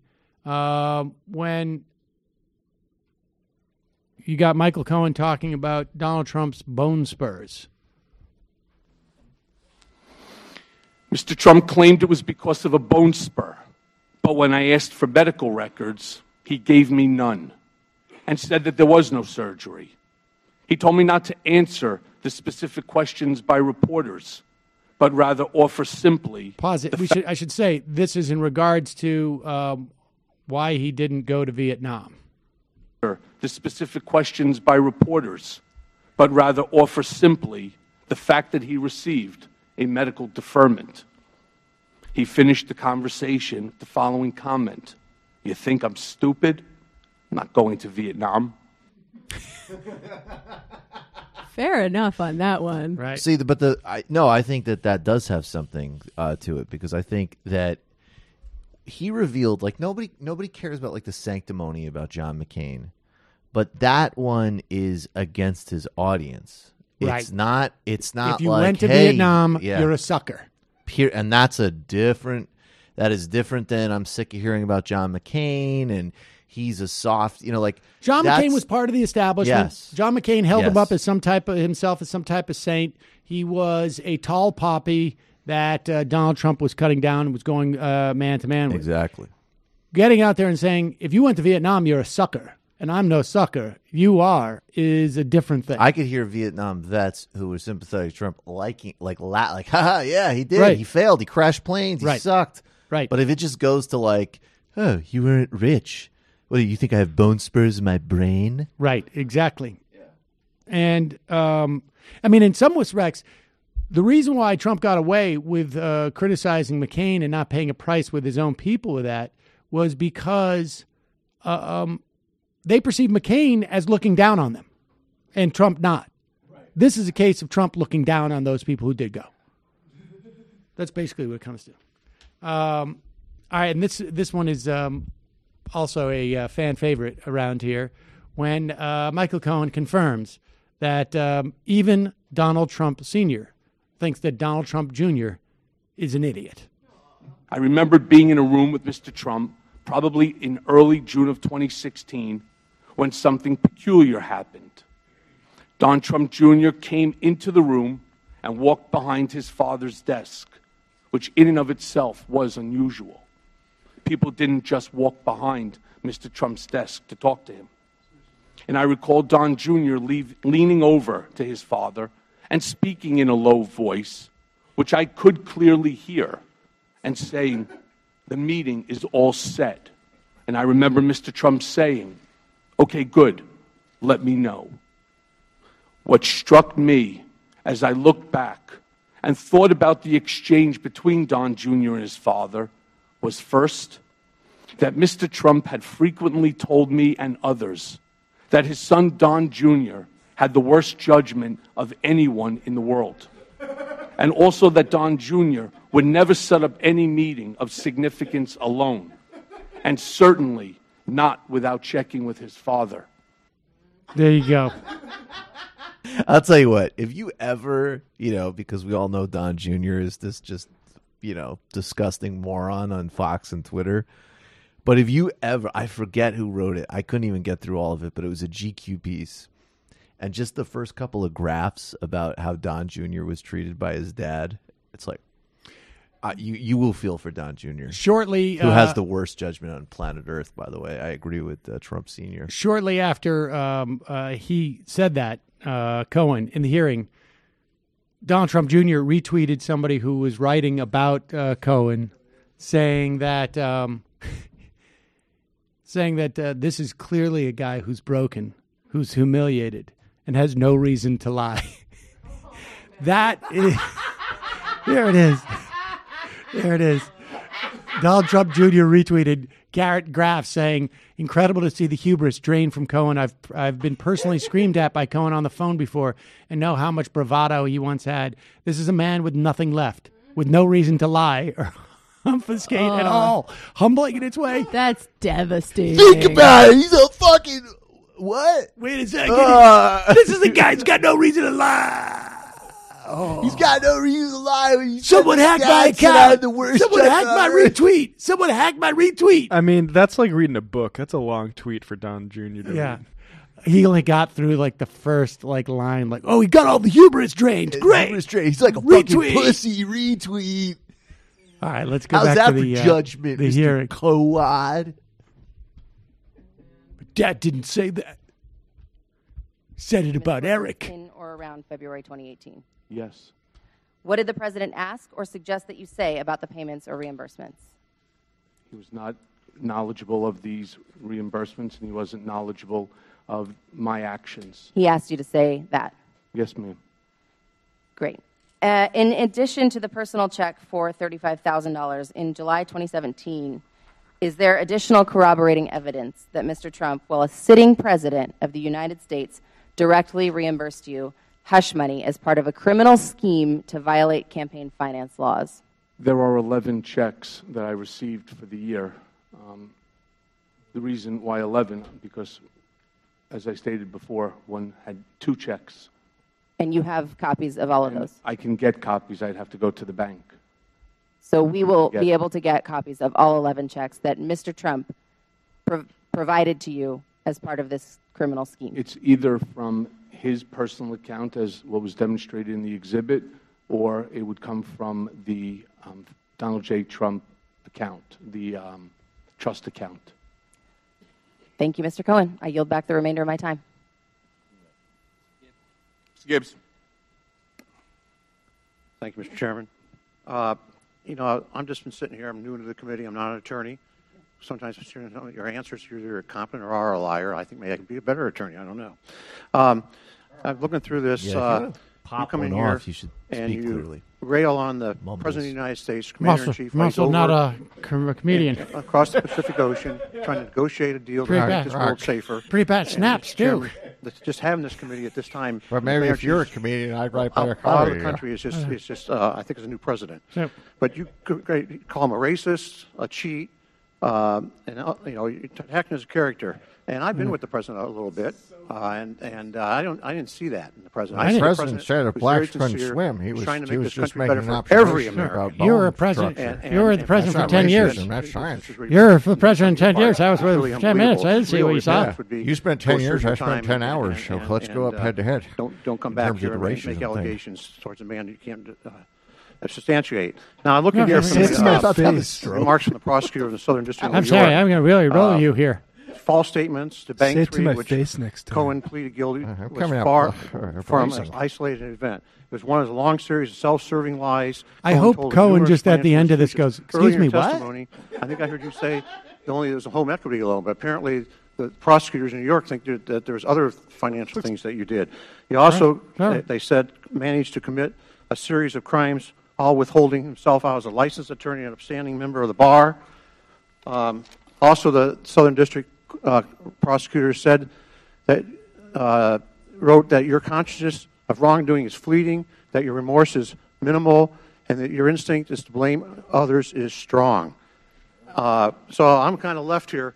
Why? That's why I hired him. You worked for the president for 10 years before he was president. If you have any sense of integrity that you're trying to tell us you have now, and it was that bad, why didn't you leave? You weren't stuck there because of financial reasons. You had ways to leave. You're an attorney. And so that's just kind of, the president's working tirelessly, and you come and make these allegations, and you could have left any time you want. I'm going to keep talking. Looks like I'm you're trying to save tie face. yourself up in a The knot other questions that came out here was, looks like to me you're going to have a very lucrative deal at some point in your life, because you don't look like you're in I'm not a performer, too. That's why I keep walking through my applause lines. And so one of my questions is, and it's come up a little bit, talks with you and your attorney, and there's been talks about Still trying to figure out how this question thing works. Well, we're going to put you on the spot, and then I'm just going to walk right through that spot. And I'm going to circle around that spot, and I'm going to walk through it again, I'm going to pick it up, I'm going to throw it away, and then I'm going to come back around, and I'm going to make it seem like I set up another spot, and then I'm going to kick that one through, too. No, the conversations were about the topics, and because there were things that originally we could not speak about at the request of whether it was the special counsel's office or the Southern District or any of the other agencies, including the House Select Intel or the Senate Select Intel. Sir, just for your personal edification here, I was asked to come here. Your chairman sent a letter to Mr. Davis, and I accepted, so I'm here voluntarily. And I understand that. And if you believe that I'm here... I understand. I think this is political theater. Sir, if you believe it's not political theater for me, and I take no pleasure I hope he doesn't think it's political theater, because his performance has been poor. You've met him for a short period of time. I've been with him for over a decade. I've traveled with him internationally. I've spent dinners with him. It doesn't make me feel good about what's going on here. And as far as saving face, I'm not sure how who died and got and then appointed Bob Gibbs. I thought you were going to ask I couldn't come up with none of movies that come about. How did Bob Gibbs get reanimated and go to Congress? Yeah, I'll tell you something. One of the benefits I had about winning that election I'll tell you, the way I won my election in Ohio was I ran against a guy with no mouth. I certainly did, sir. And we were on the debate stage, and I'd say, boy, I don't speak too good, but I think I speak a little better than you. Jim Jordan's. Wow. 2011 was my idea. I saw a document in the newspaper that said, who'd you vote for in 2012? 6% of the people said Michael Cohen. 6% of the people turned around and said they'd vote for Donald Trump. The reason Donald Trump is president is because So I brought it into his office, and I said to him, Mr. Trump, take a look at this. He goes, well, wouldn't that be great? And with that is where it all started. I believe the story. Going into Trump voice is always a good. You had never thought of anything like that until you came. No, I didn't. Let me ask you one question. I got 8 seconds. I say that. Did you ever cover for child molesters? What did you talk to Mr. Schiff about? I spoke to Mr. Schiff about topics that were going to be raised at the upcoming hearing. Whoa. Not just what time to show up, actually what you're going to talk about? The gentleman's time has expired. Wow. Wow, that's crazy. Mr. Sarbanes. But that also, I guarantee you that segment will be pulled for Hannity tonight. I know the other side is suggesting that you are... That's what they did with Blasey Ford, too. Incorrigible liar, and that you're lying here today.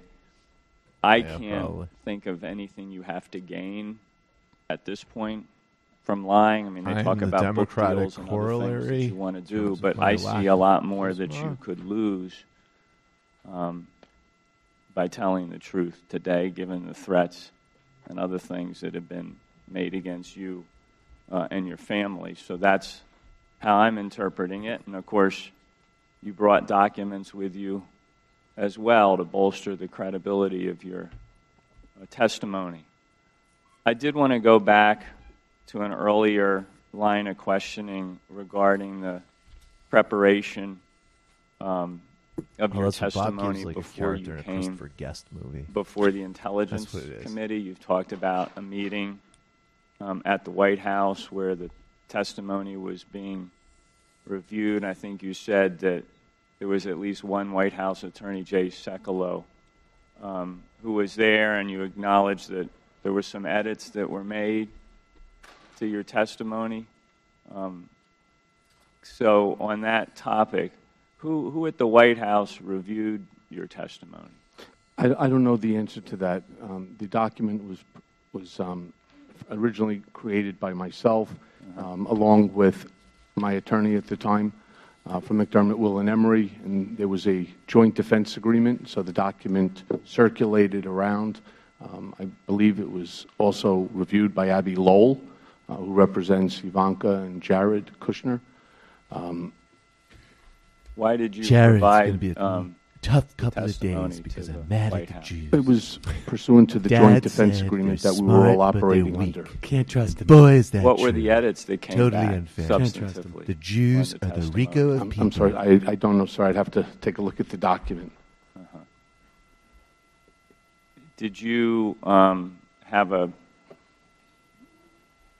reaction to why there might not have been, though, that their in whole a sense, entire a protest thing is to like, what was going to be you are false such a testimony venal, that was going dishonest to be person, you could provided? not possibly, couldn't No, even sir, trust because anything the goal was new to stay on if we asked you the message, time. which is limit And you the were the relationship whatsoever with Russia. Short, there's no Russian contacts, there's no Russian collusion, Obviously, this there's no poor Russian innocent deals. man just that's has the bad message. horse That's sense the same to message people. that existed well before my need to come and testify. So it's an example of where this idea, this mentality of you toe the line, whatever the storyline or the narrative of the day or the month or the year is going to be, you toe that line whether it results in false testimony or not.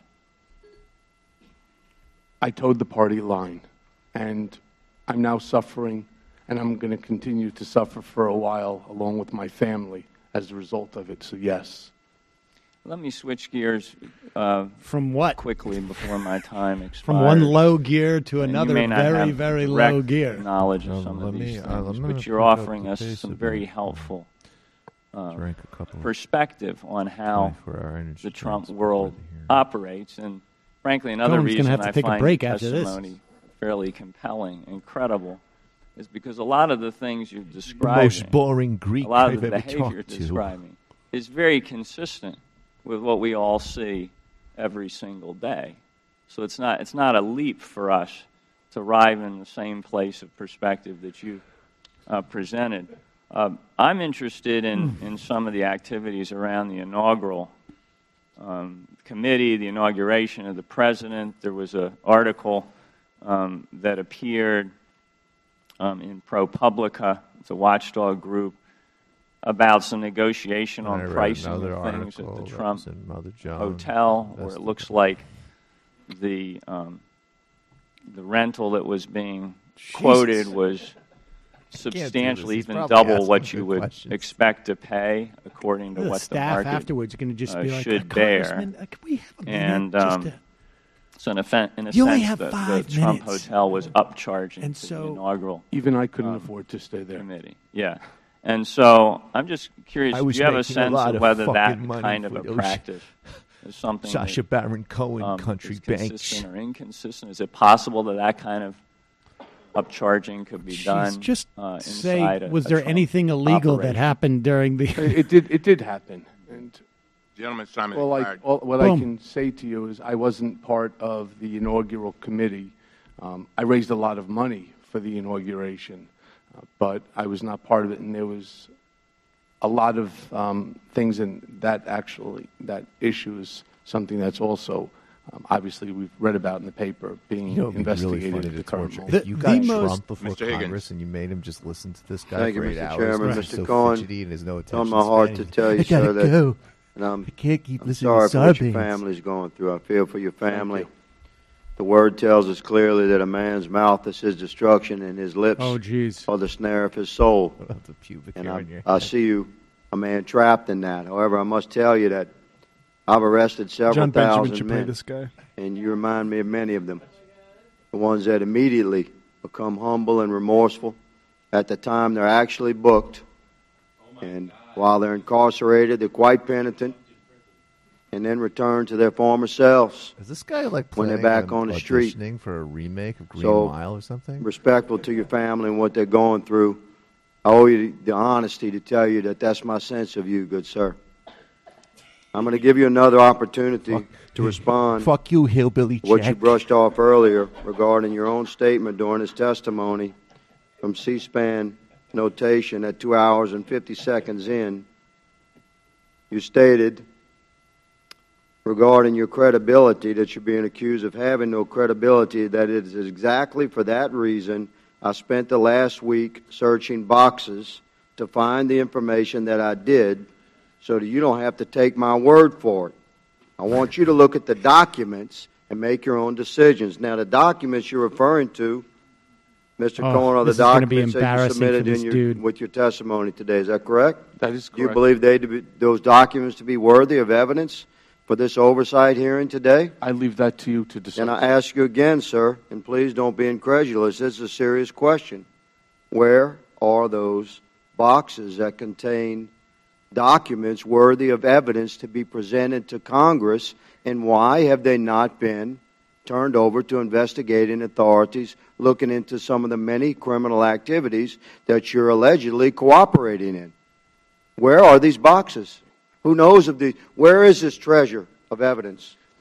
The boxes that I'm referring to were boxes that were in my law office when the FBI entered and seized documents. Mr. Chairman, I would hope that the investigating authorities have noted what the gentleman had just stated, and that actions be taken for those boxes to be seized and reviewed based upon proper warrant signed by a sitting judge. You noted earlier today, he doesn't get it. Or does he know quite that incredulously, are other boxes? One of my colleagues asked you regarding the television like he's pretending deal. These boxes haven't been returned to Cohen. You They've expressed already wonderment been seized. That your predicament could possibly get you on television. It certainly got you on television today, has it not, sir? Sir, I was on television representing Mr. Trump going back into 2011. Well, I didn't know who you were until today, really. Until the FBI I believe that. Most of Americans didn't know who you were. How many attorneys do you think Mr. Trump has had through the course of his career? Cohen had an official job with the Quite RNC, a few, right? I would imagine. You're just one that's in a trap right now. And I understand you're trying to get out of it. You're in a bind. Yeah, financial deputy But I ask chair. you, good sir, have you discussed film and book deals with your stated current attorney, Mr. Davis, Lanny Davis? With Mr. Davis? Yes. No. But I have been approached by many people who are looking to do book deals, movie deals, and so on. So the answer you're to right that as is an yes. American, but it leads me back to my instinct that compares you to many of the men that I've arrested during the course of my career. Mr. Chairman, with all due respect, that sir, our primary hearing to introduce the Oversight Committee, the 116th Congress of the American people, has manifested in the way that it obviously is. This is an attempt to injure we can our do, president guys? and lay some sort of soft go cornerstone for Pick it future up. impeachment proceedings.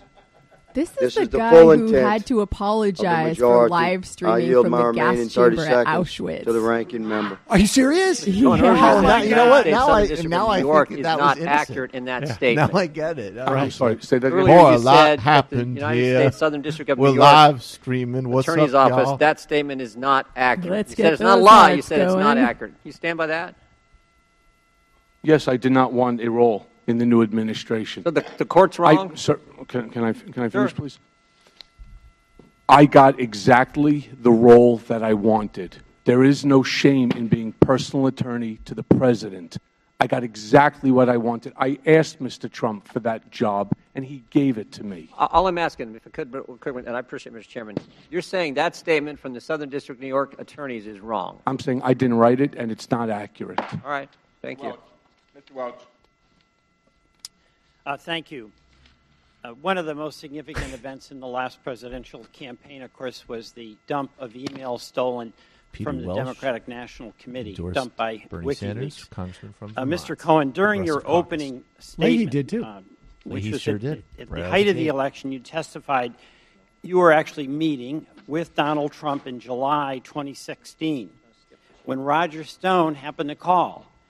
and tell Mr. Trump that he had just spoken to Julian Assange. Is that correct? That is correct. All right. And you said that Mr. Assange told Mr. Trump about an upcoming, quoting your opening statement, quote, massive dump of emails that would damage Hillary Clinton's campaign. So I want to ask you about Roger Stone's phone call to the president. First of all, was that on speakerphone? Is that what you indicated? Yes. So Mr. Trump has a black speakerphone that sits on his desk. Right. He uses it quite often because with all the number of phone calls he gets.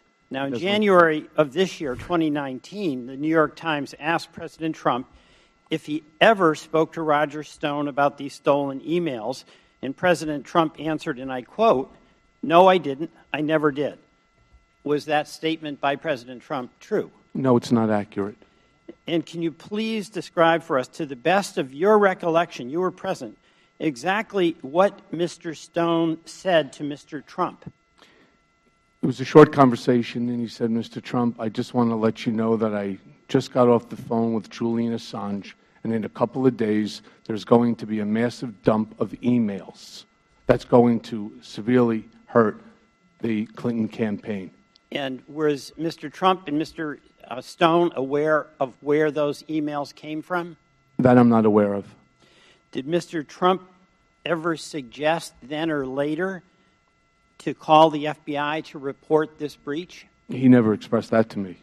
Did the president at that time or ever since, in your knowledge, indicate an awareness that this conduct was wrong? No. The reason I ask is because on July 22nd, on the eve of the Democratic Convention, WikiLeaks published, as you know, the 20,000 leaked internal DNC emails. Could your meeting with Mr. Trump have been before that date? Yes. So Mr. Trump was aware of the upcoming dump before it actually happened? Yes. Right. And is there any record? Though, sir, I don't know whether he knew or not, and I don't believe he did, what the sum and substance of the dump was going to be, only that there was going to be a dump of emails. And he was aware of that before the dump occurred, correct? Yes, sir. All right. And are there any records that would corroborate the day of this meeting, calendars perhaps? I'm not in possession, but I believe, again, this is part of the special counsel, and they probably best going to go for lunch suited soon. to corroborate that information. Was anyone else present in the room during the call? I don't recall for this one, no, sir. Is there anyone else the committee should talk to about the president's knowledge of the WikiLeaks email dump?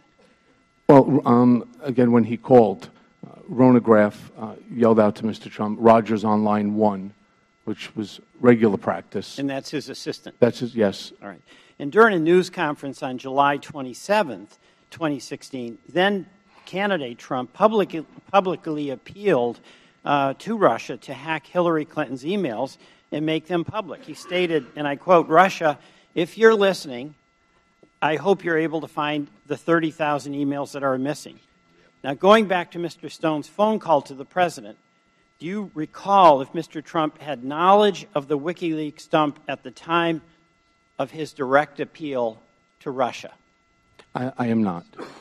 But the call with Mr. Stone, you believe, was before Yes. this 27th? Yes, I'm sorry. If you're, I thought you were talking about a different set of documents that got dumped. So I was in Mr. Trump's office, it was either July 18th or 19th, and yes, he went ahead. I don't know if the 35,000 or 30,000 emails was what he was referring to, but he certainly had knowledge. All right, thank you. Just Yes, one sir. last question. Mr. Raskin had been asking you some questions, and one of the things in your answer was that Mr. Pecker expended other monies to protect I Mr. love Trump. the fact that Trump Can you elaborate stiffed on what Pecker. some of those other Excuse activities the were? pun. Sure. There was the story about Mr. Trump having a love child with an employee, with an employee. I wasn't love. Actually, the I husband can tell of you that that right employee now. Works for not the a company love as child well. if it's not love. And there was a elevator operator who claims that he overheard the conversation taking place between one of Mr. Trump's other executives and somebody, and he ended up paying like $15,000 in order to buy that story to find out whether it was true or not. And that's just one example of things that David had done over the years. It was the reason why in the recording, when David was looking to become the CEO of Time magazine, we were concerned about, we'll call it the treasure trove of documents that had been created over the years, that if he left, somebody could open up the key to a drawer and find all this information. So we were going to look to buy all of those life rights and so on. Gentleman's time expired. Mr. Norman. Mr. Cohen, thank you for testifying. I join Congressman Higgins in feeling for your family. They have no part in this. I've heard all the testimony, and I'm trying to decide what Clay's trying to decide. Are you really sorry for what you did, or you just got caught? And the thing that amazed me you ought to go in hell anyways, because in your opening statement, Lord, let's proceed. Let me quote.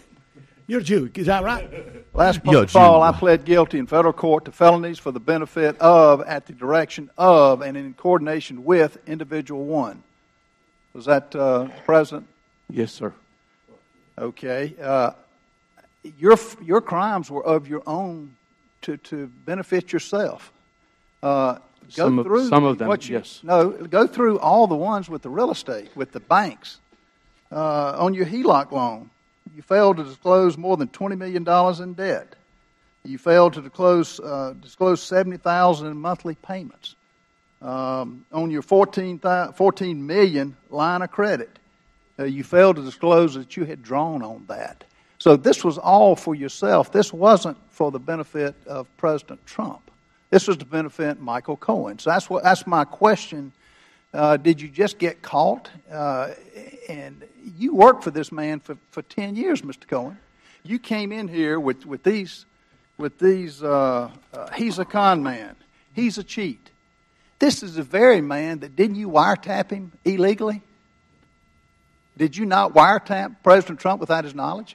I did record Mr. Trump in a conversation, yes. Is that lawyer-client privilege? Is that something that an honest guy would do, an honest lawyer? I actually never thought that this was going to be happening and that recording even existed. I had forgotten. But you did it. Yes, I did. Have you ever...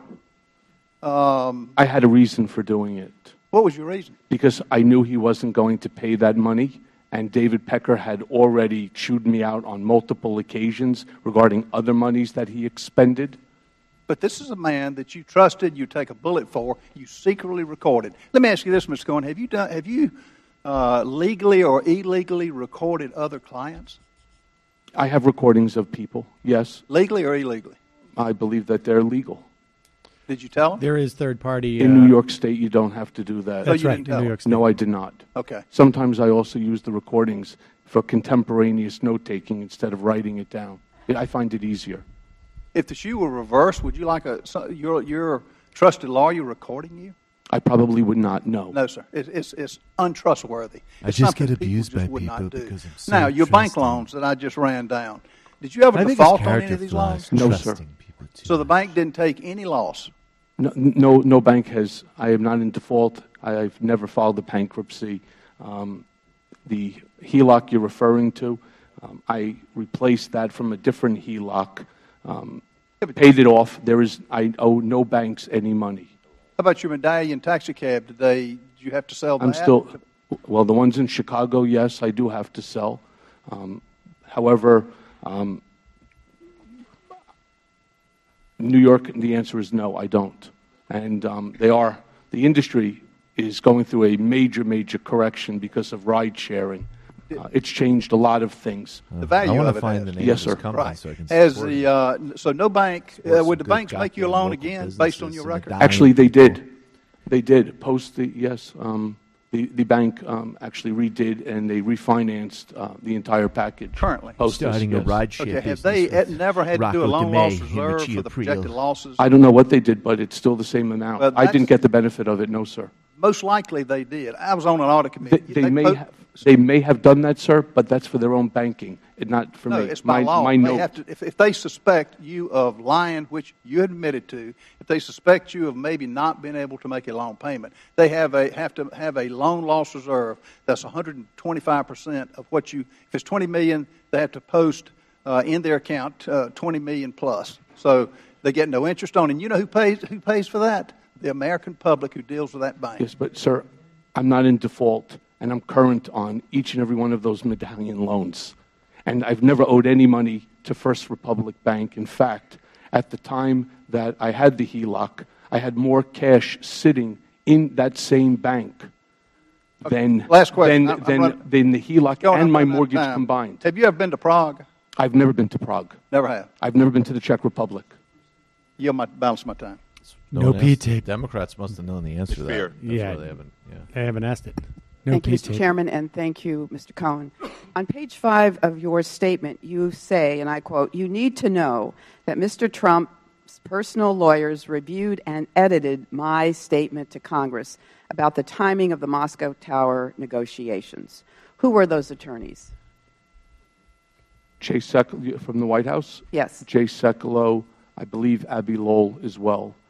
And you have a copy of your original statement that you can provide to the committee? I can try to get that for you. All right, if you would do that. The letter of intent Where are the for boxes? the Moscow Tower was in the fall of 2015, correct? Correct. Was there an expiration date on that letter of intent? There was no expiration So date. it could technically still be in effect today? Oh, no, it's been terminated. It has been terminated? Yes, ma'am. Okay. Did Mr. Trump tell you to offer Vladimir Putin a free penthouse? No, ma'am. So where does that was Felix Sater. It was a marketing stunt that he spoke about. So Felix Sater has suggested to you that Mr. Trump offer a penthouse to Mr. Putin? Yes, because it would certainly drive up the price per square foot. No different than in any condo where they start listing celebrities that live in the property. In 2016, did you travel to Europe?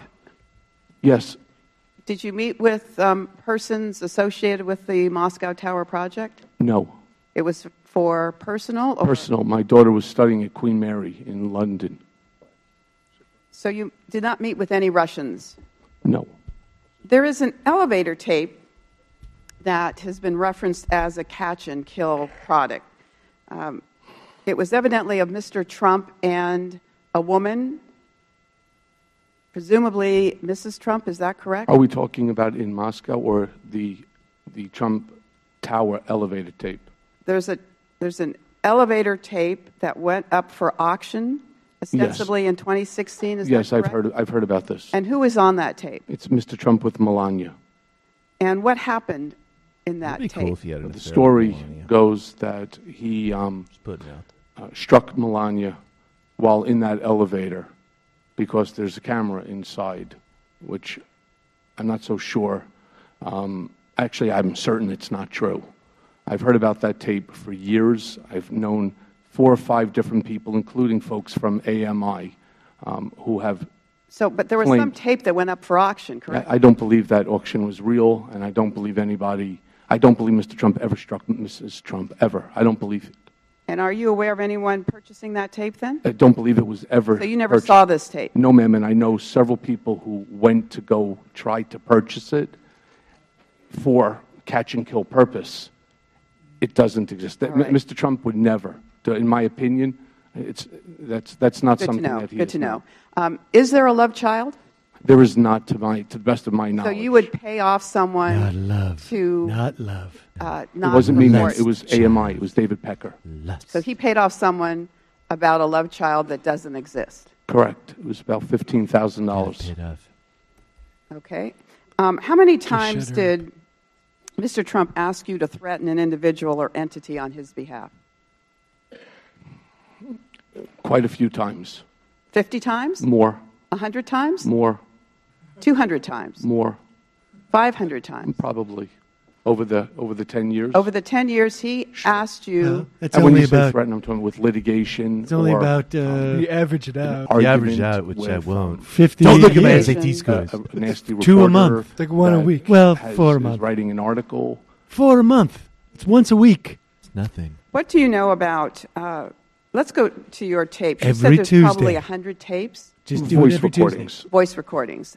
And will you make them available to the committee? If you would really like them. Please. Did Mr. Trump tape Don't you have to gavel that, sir? We would. Sorry. Mr. Trump, did Mr. Trump tape any conversations? Not that I'm aware of, no. Were you involved in the $25 million settlement to Trump University? I had a role in that, yes. Who paid the settlement? I believe it was Mr. Trump. I don't know the answer to that. You don't know the answer, but you were involved in the Yes, in a different aspect. There's some reference to a businessman in Kansas being involved in that. Are you familiar with that? I'm not familiar with that, no. All right. Finally, in my 13 seconds left, what do you want your children to know? That I'm sorry for everything, and I'm sorry for the pain that I've caused them. And I wish I can go back in time. Thank you. I yield back. Young lady's time is Clooney expired. should definitely Jew it up and play him. To the members of the committee, before we go to Ms. Miller, so that you can properly plan. There's a vote apparently coming up in about 10 to 20 minutes. And what we will do is we will recess, and we will come back, listen up, 30 minutes after the last vote begins. Got that? Not it ends. 30 minutes after it begins, and we'll do that promptly. All right? All right, Ms. Miller. So we're going to probably stick with this for another 5-10 minutes, I think. am very disappointed to have you in front of this committee today. Quite frankly, this isn't the reason the people of West Virginia sent me to Congress. Get Frank, Carol. I find this hearing not in the best interest of the American people. This is another political game with the sole purpose of discrediting the president. If it was not already obvious, there are members here with a singular goal in Congress to impeach President Trump. Favorability ratings to achieve for Trump this in the goal, country. They will waste not Over only 50%, precious I think. taxpayer I also have dollars, to say this hearing is but terrible also Trump and time in Republicans. this It also committee is not so great and for Congress some as a resistance whole. narratives either, to be In honest. fact, Like, they will go well, so I far mean, as to bring a we gotta convicted follow up on felon things like in front there's of our been a committee. lot of questions where even it's we are surprised supposed me, to take what you say, Mr. Cohen, him categorically at this saying time not only does that tape about not President exist, but like Trump I really as don't the think you would truth. do that in terms of hitting Melania. But you're about That to go to surprises me, prison for frankly. lying. Really? How can we believe anything I'm you afraid say? of her. The answer There you- is we Yeah, you can't. think he has the energy to This hit begs someone? the Come on. question. You can't Why are beat those women in the anymore. majority The science holding says this hearing? conserve your energy. I am Everybody thought you appalled. could beat women in We the could be 80s. focused She on knows how actual bald I issues am. that I just face screamed at her America, for 30 minutes. like border Then you security, make her pass neonatal behind the abstinence exhaust of syndrome, the SUV. or improving our nation's way. crumbling There are, infrastructure. Instead, the Phone Democrats cameras are now. trying to She could grasp snap a picture of at my bald straws. head at any time. Let's talk Can't about get it. away with it back in the day. From his sentencing hearing in the Southern District of New York, That's probably how Judge she Pauley gets him to stated, take basic care of their Mr. son. Cohen pled Do you guilty think to that a they're veritable going, smorgasbord of a lot fraudulent of them have conduct, just been so willful tax disgusting to evasion, him making that it really false does- statements to a there's financial innate human institution, sympathy, I think. illegal campaign contributions, I mean, I don't, and making you know, false statements I think to Congress. Each of the crimes if you had asked me last involved night, I would say the deception, same thing. and Maybe each this appears is to have worth been a motivated point by in the general personal election, greed or and half a ambition. point or I'm something not like even that. talking This enough. is I don't who think we it's, have I don't in think it front has of much us to do with today it. in our I'm not. committee. Yeah, I would say absolutely Someone not who is much about at all. to be sent But to just in prison terms of for kind of 3 basic years for evading how his they've played it. taxes, Yeah, deceiving it just a shows how financial craven the institution, Republicans are to be eating lying one of to their own Congress, like this. Well, I don't even know that. I just think I mean, One of the course, most I think people would appalling expect facts that, but about you know, this you'd hearing expect a is lot that Mr. more. Like a Cohen few of has them used to try his it, like that idiot, experiences with the Higgins President guy. Trump, Like, both oh, it's a before real bummer to and be doing after this. he was But elected unfortunately, I for think that his you don't have a own clear conscience greed versus and like, profit. you're a liar. I'd You're like a some I dirty just son think of a that the bitch, Republican Isn't it But that's their voter brand. That's what wants they do. exactly. About That's what the time with Republican President Trump voter and wants, Biden. like to Trump It's all hate. slam him Throw down. the Jew under the bus. Exactly. Understanding Donald J. Trump. Yes, that happened And- early on when I was still even part, I believe, of the RNC. And this book deal, which you had with Hatchet Books, That is also- was worth well, around $500,000. Isn't that The real correct? question is No why more, we ma'am. don't hear the Democrats About remind the RNC. everyone 750. that this guy was the Wow. co-chair of the RNC Cohen- fundraiser. I did turn it down. given that you continue to profit from publicly discussing your time with giving Mr. a Trump, more I sincere worry that this defense of committee Trump than any hearing of them the have. majority has given you will only serve as a platform for you to continue to lie and sensationalize and exaggerate wherever it suits you. Do you plan to pursue another book deal about your experiences? Yes. Ducks swim in I water. would presume this book would be a little different than your latest pitch, but your new angle might please some new fans. Anything to sell books. Mr. Chairman, we've canceled hearings on child separation and on other issues anything to close sell my heart books. for this media circus. How dare he? What a waste of time Selling and money. books.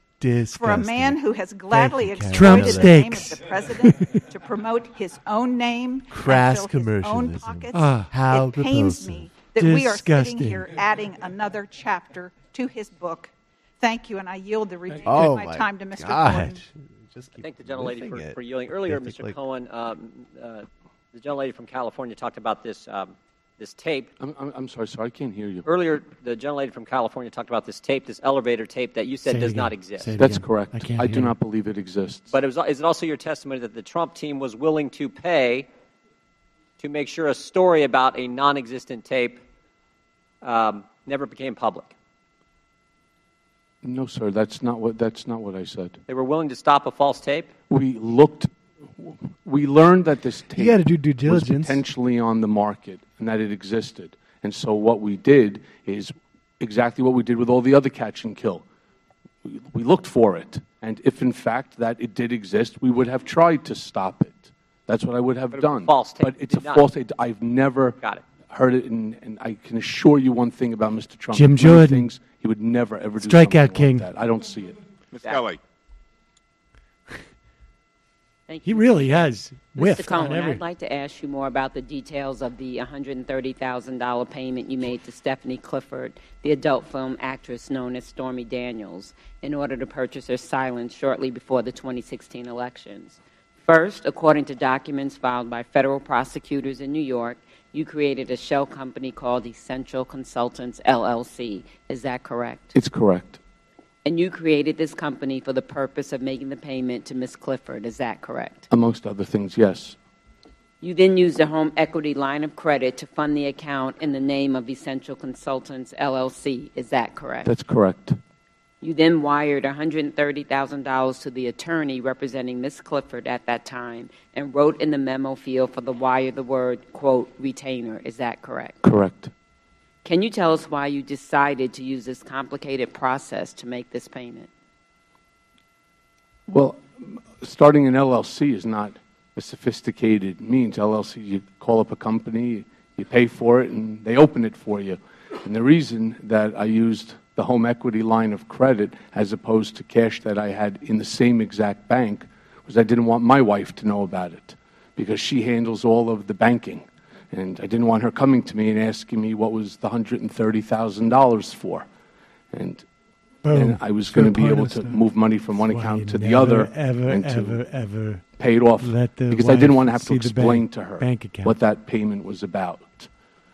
I sent it to the IOLA account, the interest on a lawyer's account, to Keith Davidson in California, Ms. Daniels' attorney. He would hold it in escrow until such time as I received the executed NDA, non-disclosure agreement. Did Mr. Trump know you were going through this process to hide the payment? Yes. Why not just use Mr. Trump's personal or company bank account to make the payment? Why was the distraction so important besides you not wanting your wife to know?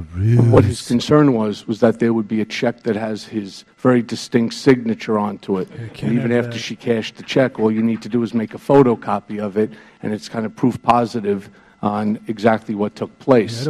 So here the goal was to keep him far away from it as possible. Can anyone corroborate what you have shared with us? Absolutely. And that is? Keith Davidson, Alan Weisselberg, President Trump. Okay, so just two people now let's besides talk about the reimbursement. According to federal prosecutors, and I quote, after the election, Cohen sought reimbursement for election-related expenses, including the $130,000 payment. Prosecutors stated that you, and I quote, presented an executive of the company with a copy of a bank statement reflecting the $130,000 wire transfer. Is that accurate? That is accurate. Do you still have a copy of that bank statement? Yes, it's actually made part of the exhibit. Okay, so you will provide it to the committee? Yes, ma'am. According to federal prosecutors, executives at the company then, and I quote, agreed to reimburse Cohen by adding $130,000 and $50,000, grossing up that amount to $360,000 for tax purposes, and adding a $60,000 bonus such that Cohen would be paid $420,000 in total. Executives of the company decided to pay the $420,000 in monthly installments of $35,000 over the course of a year. Is that accurate? That is accurate. What was the purpose of grossing up the amounts, essentially doubling what you had paid to Ms. Clifford and others? Because if you pay $130,000 and you live in New York where you have a 50% tax bracket, in order to get you $130 back, you have to have $260. Otherwise, if he gave me back $130, I'd be out $65,000. What was the purpose of spreading the reimbursements to you over the 12 monthly installments? That was in order to hide what the payment was. I obviously wanted the money in one shot. I would have preferred it that way. But in order to be able to put it onto the books, Alan Weisselberg made the decision that it should be paid over the 12 months so that it would look like a retainer. And did Mr. Trump know about this reimbursement method? Oh, he knew about everything, yes. Thank you, Mr. Cohen. So the president not only knew about the payments, he knew and helped to hide the payments and the reimbursements to you. Yeah, we discussed it. Everything had to go through Mr. Trump, and it had to be approved by Mr. Trump. And now you're going to prison, and he's... And I am going to prison, yes, ma'am. I yield back. Well, I'm the president. If I because makers, I takers. win. Thank you, Mr. Chairman. Earlier, you Yes, I yield my time. Oh, she did. Earlier you'd said, I'm assuming New York's a one-party consent state. One person can record the other one without it being illegal. Correct. But you also were a member of the New York Bar? I was, yes. How would you rate recording clients in the ethical realm of being a lawyer? I know it's not illegal, and I'm not asking if it's illegal. I'm asking if it's ethical. I don't know. That we'd have to leave the judgment of the Bar Association. So, well, I think every other lawyer in here knows exactly where it is in the ethical standard. When you said you had 100 tapes, like whatever. Those tapes no, I think they know. Yes. And I think this is pretty amazing. I really do. Did any of them waive privilege? Nope. So 5 minutes ago, this is the first time I'm seeing in the middle North of Dakota our hearing represented. on oversight, you just immediately Exciting responded times. that you would hand over tapes to this committee without any of your previous clients waiving privilege. I'm not the only one in possession of those documents. Those documents are in the hands of all of the Whoever else is agencies in already. charge of those documents is not my concern. You're My no concern clever me, is Joe. I know lawyers that would go to jail before they would violate attorney-client privilege. He's no longer a lawyer. Second. Disbarred. Absolutely, I will turn those over. Just trying to cooperate, sir. At the expense of clients who have never waived privilege. They're already in the hands, sir, of all of the agencies. I didn't ask people. What to law take my enforcement determines to do with something and what you determine to do with something, client privilege and attorney trust accounts are about the two most sacred things that you can ever do in your entire career as a lawyer. And by the in way, sir, a matter of a second. And the tape with Mr. Trump, completely- the reason that it's out there is because Rudy Giuliani waived the privilege. I'm not talking about Rudy Giuliani. I'm talking about you. And I don't know who's on those tapes. Only you know who is on those tapes. There's 100 of them. The other one is also subject to an ongoing. My point is, within a matter of a second, 1 second, you took absolutely no calculation of your role as those clients' counselor, the role that plays in privacy, and the role that plays in the solemn vow you took when you passed the bar, when you signed on to the bar, until recently were a member of the bar, and you just immediately said, if it helps me out in the today in front of TV, yes, absolutely, Mr. Chairman, you can have that. He said it. And I think that just goes into what we're going to talk about today. next. The sharper We image. talk about these indictments on tax fraud and bank fraud as if they are isolated incidents. But they're not isolated incidents of bad judgment. These were intricate, elaborate lies that that needed to be held with constant constant deceptions of banks, businesses, associates, accountants, potentially your family. You received over $2.4 million in personal loans from taxi medallion company 1. And those were loan payments for Let's business read some loan, IMs here. This guy's... No, sir. You weren't receiving... George hates war. Bush. Sam, where are the boxes of snuff films in your garage? Nick from Manitoba. Hey, Sam, I just want to know if you do a Jimmy Stewart impression. No, that's an old one, I thought. Lastly, can I get a shofar? I just got accepted in my History's Master's program at the University of Manitoba. Risk the imagination. MR Beauty. There you go.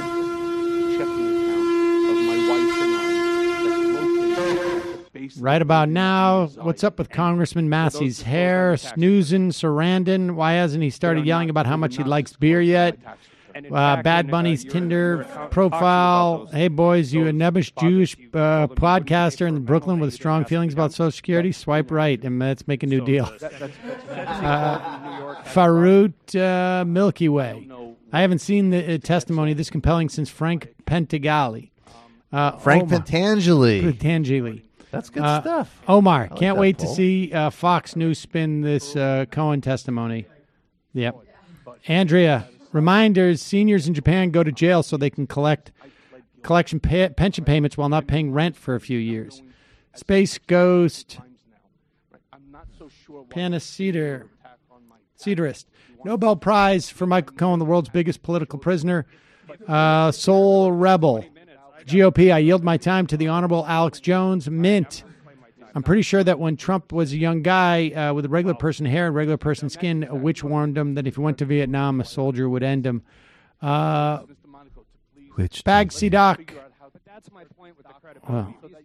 These aren't isolated. These are not isolated incidents of attack. These were constant deceptions, whether it's rolling over a $20 million line of credit to a $14 million credit. You went through great lengths to conceal that from one bank, while at the same time, you are reducing your net income to another bank. These aren't things that happened on January 1 of 18, January 1 of 17, January 1 of 15. These are things that were constantly involved on a... My question is, was it exhausting keeping track of all the lies you were telling all these people? He just literally skipped him. So he's like, forget it. I want to get to the punchline. Thank you for continuing. Sorry, Kelly. The narrative. Thank you, Mr. Chairman. Mr. Cohen, good luck on your road to redemption. Thank you. It's going to be a long way. The opposite of that is perdition, as I remember. I'm a classy motherfucker. That's particularly hard on your children. So I wish you well, and I wish your family well. Don't Mr. pretend Cohen, like as you believe sort of Jews go to describe heaven. Your road Right, to exactly. Here, Come Mr. on. Cooper asked you when the moment was, or moments when you Democrat. decided you needed to change. It strikes Totally me there is a transition heaven. that you have all illuminated here. Your period of time, the 10 years working for somebody who you admired as a developer, and then when Charlottesville happened, and quite frankly, when the special counsel called you in, obviously was a key part of it, or you wouldn't be here. But the in-between part I find really interesting and troubling, at least in terms of appearances and confidence that the American people would have in this institution and democracy, quite frankly. So during that period of time, I want to ask you about two specific, if we have enough time. First, the Trump Tower. So you were negotiating for this. As you said, it was to be the tallest building in Europe. In your guilty plea with the special counsel, you quote, say, it quotes, Cohen asked individual one, is that President Trump? Yes. Okay. About the possibility of President Trump traveling to Russia in connection with the Moscow project, and asked a senior campaign official about potential business travel to Russia. When did this conversation happen? Do you recall? Early on in the campaign. And who was the campaign official? Corey Lewandowski. What did you discuss in this meeting? Possibility of which dates that Mr. Trump would have availability if, in fact, that we were going to go over to Russia to take a look at the project.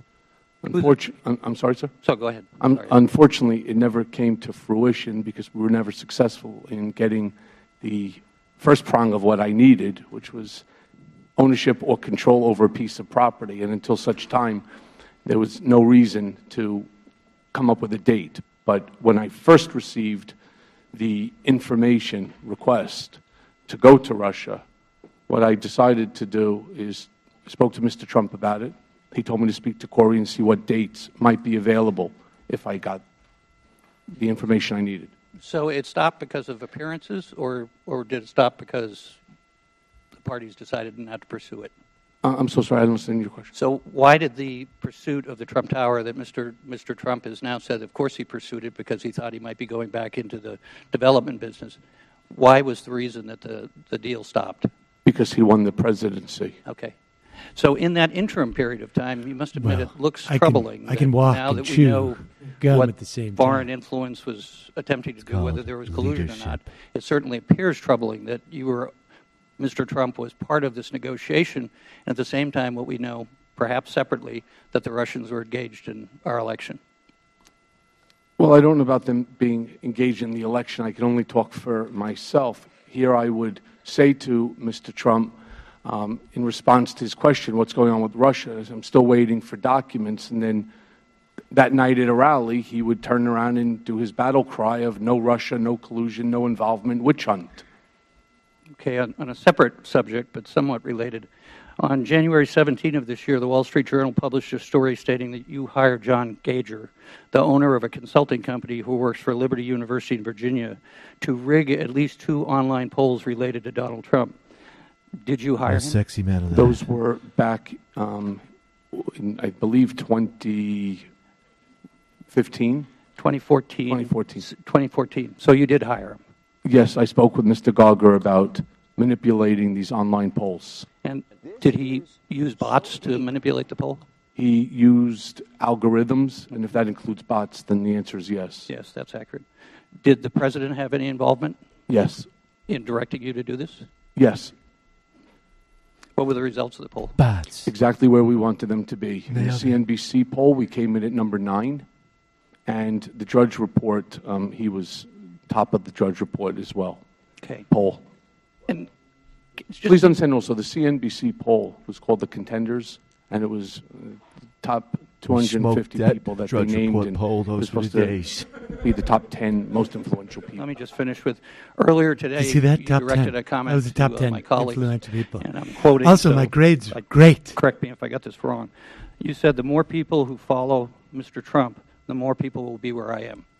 Is it your expectation that people in the administration will end up where you are? Sadly, if they follow blindly like I have, I think the answer is yes. Thank you. Time has expired. Mr. Stubbe. I don't seem to Thank be you, Mr. taking Chairman. a break anytime soon. When I ran for Congress, I talked about how Washington was broken.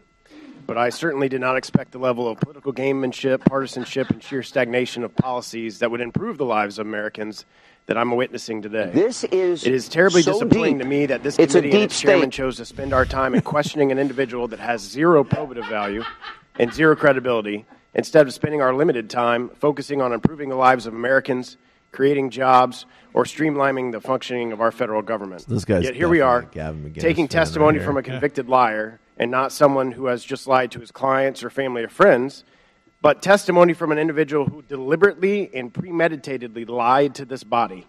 He lied to Congress through false statements and written statements. He lied to Congress through his testimony.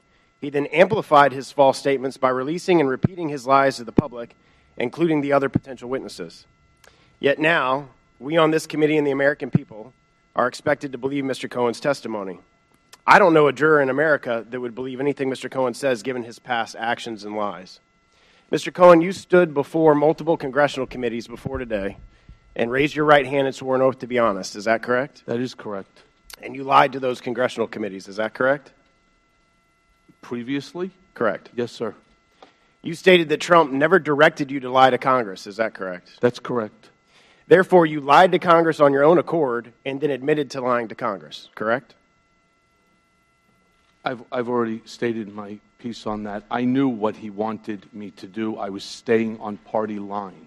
But he never directed you to lie to Congress? He did not use those words, no. In your evidence that you provided this committee a mere 2 hours before the hearing started, were payments made to you by Mr. Trump, correct?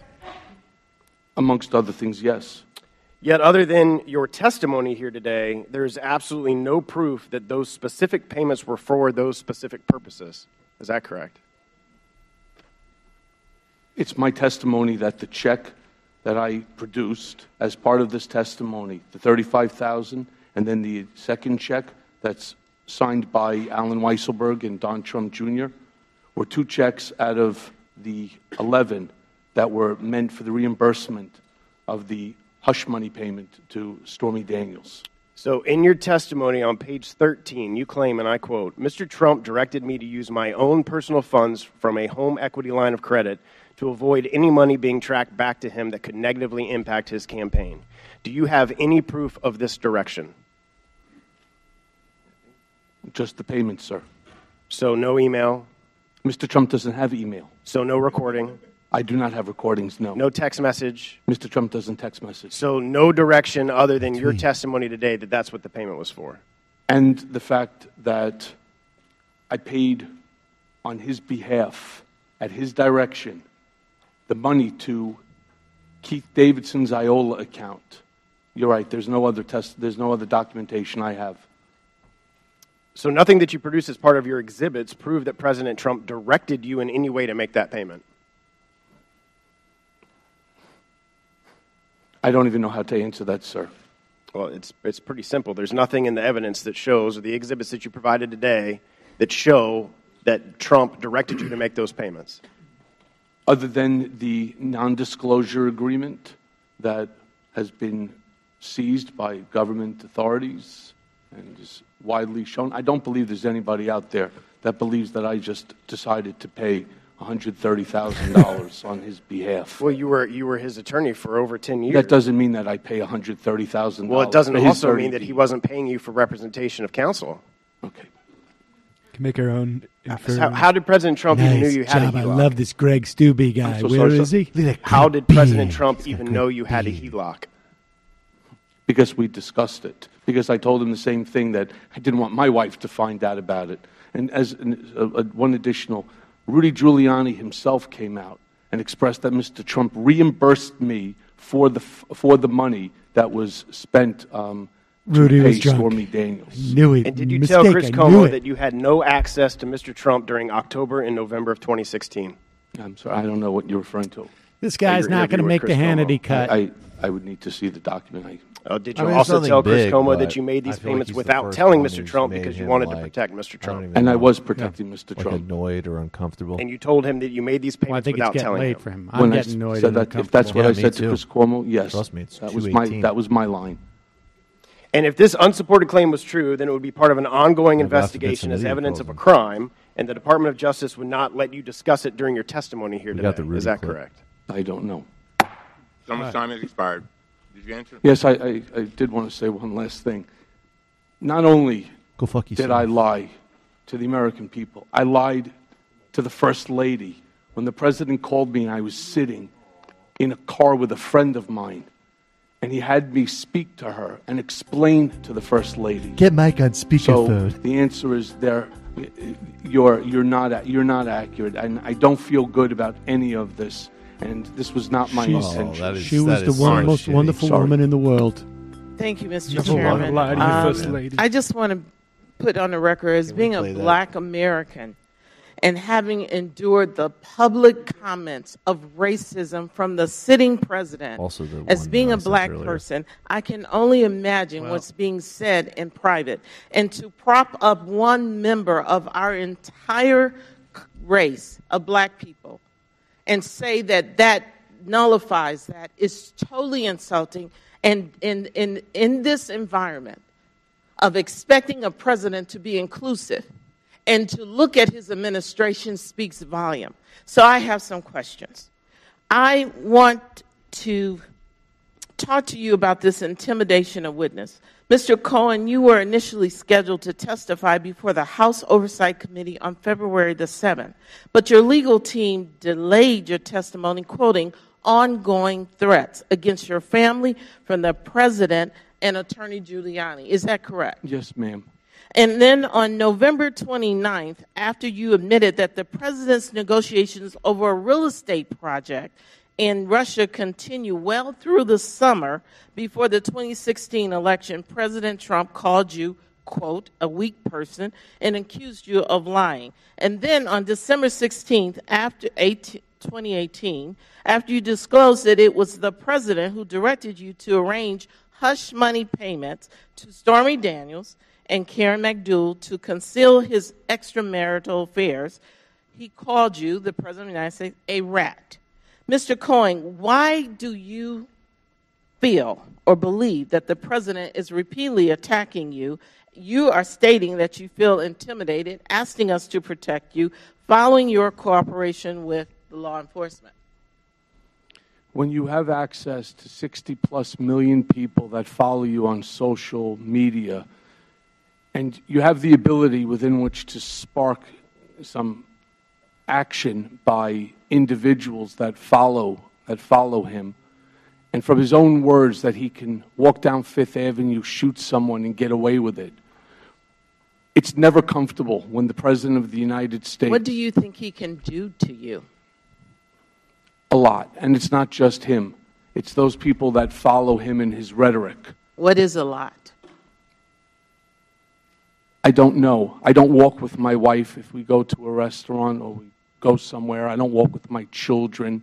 I make them go before me because I have fear. And it's the same fear that I had before when he initially decided to drop that tweet in my cell phone. I receive some, and I'm sure you'll understand, I received some tweets, I received some Facebook Messenger, all sorts of social media attacks upon me, whether it's the private direct message that I've had to turn over to Secret Service because they are the most vile, disgusting statements that anyone can ever receive. And when it starts to affect your children, that's when it really affects you. On January 20th, 2019, Mr. Giuliani called your father-in-law, quote, a criminal, and said that he may have ties to organized crime. Mr. Cohen, do you believe that the President, Mr. Giuliani, publicly targeted your father-in-law as an effort to intimidate you? Can you elaborate? Why is your father-in-law being pulled into this? I don't know the answer to that. My father-in-law was in the clothing business, came to this country because they in the 1972-73, the expulsion of Jews from the Ukraine. He came here to this country. He worked hard, and he's now enjoying his retirement. Never in my life did I think that Mr. Trump would do something so disgraceful. And he's attacking him because he knows I care about my family. And to hurt me, he's trying to hurt them. Interestingly enough, my father-in-law's biggest investments happen to be in a Trump property. So it just doesn't make any sense to me.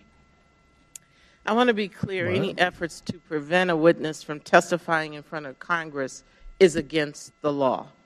I want to be real clear about that. And as the chairman has said, retaliating against witnesses and threatening their families and members is a textbook mob tactic that does not benefit the President of the United States or this country. And I want to be on the record, this hearing is not about discrediting the President. It's about the oath of office that we take as members of Congress to have checks and balances and to meet the laws and the policies of this country to serve. Thank you, and I yield back. Worked for 30 years at the U.S. Postal Service. All right, let's Lawrence. Let's cut away and do some other stuff. We don't know if we need to. Let's just we'll keep that in the background. The guy looks kind of promising, though. This guy. Let's just hear where he's going with this. Asked to come here. Is it correct you were asked to come here? Yes or no? Yes. Yeah, all right. The combined total of the crimes for which you were sentenced would bring a maximum of 70 years. Yes or no? Yes. Yet you are going to prison for 3 years. Yes or no? Yes. The prosecutors of the Southern District of New York say to secure loans, Cohen falsely understated the amount of debt he was carrying and omitted information from his personal financial statements to induce a bank to lend on incomplete information. You told my colleague here today that you did not commit bank fraud.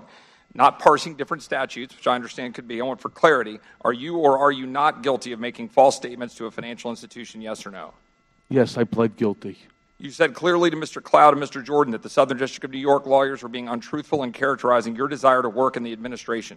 Do you say again that the lawyers of the Southern District of New York are being untruthful in making that characterization, yes or no? I'm saying that's not accurate. Okay, so you're saying they're being untruthful. In what they wrote. I'm not using the word untruthful. That's yours. I'm saying that that's not accurate. I did not want a role or a title in the administration. I'm sure the lawyers. I got the title that I wanted. I'm sure the lawyers at the SDNY appreciate that distinction. Question, you testified today you have never been to Prague and have never been to the Czech Republic. Do you stand behind that statement? Yes, I do.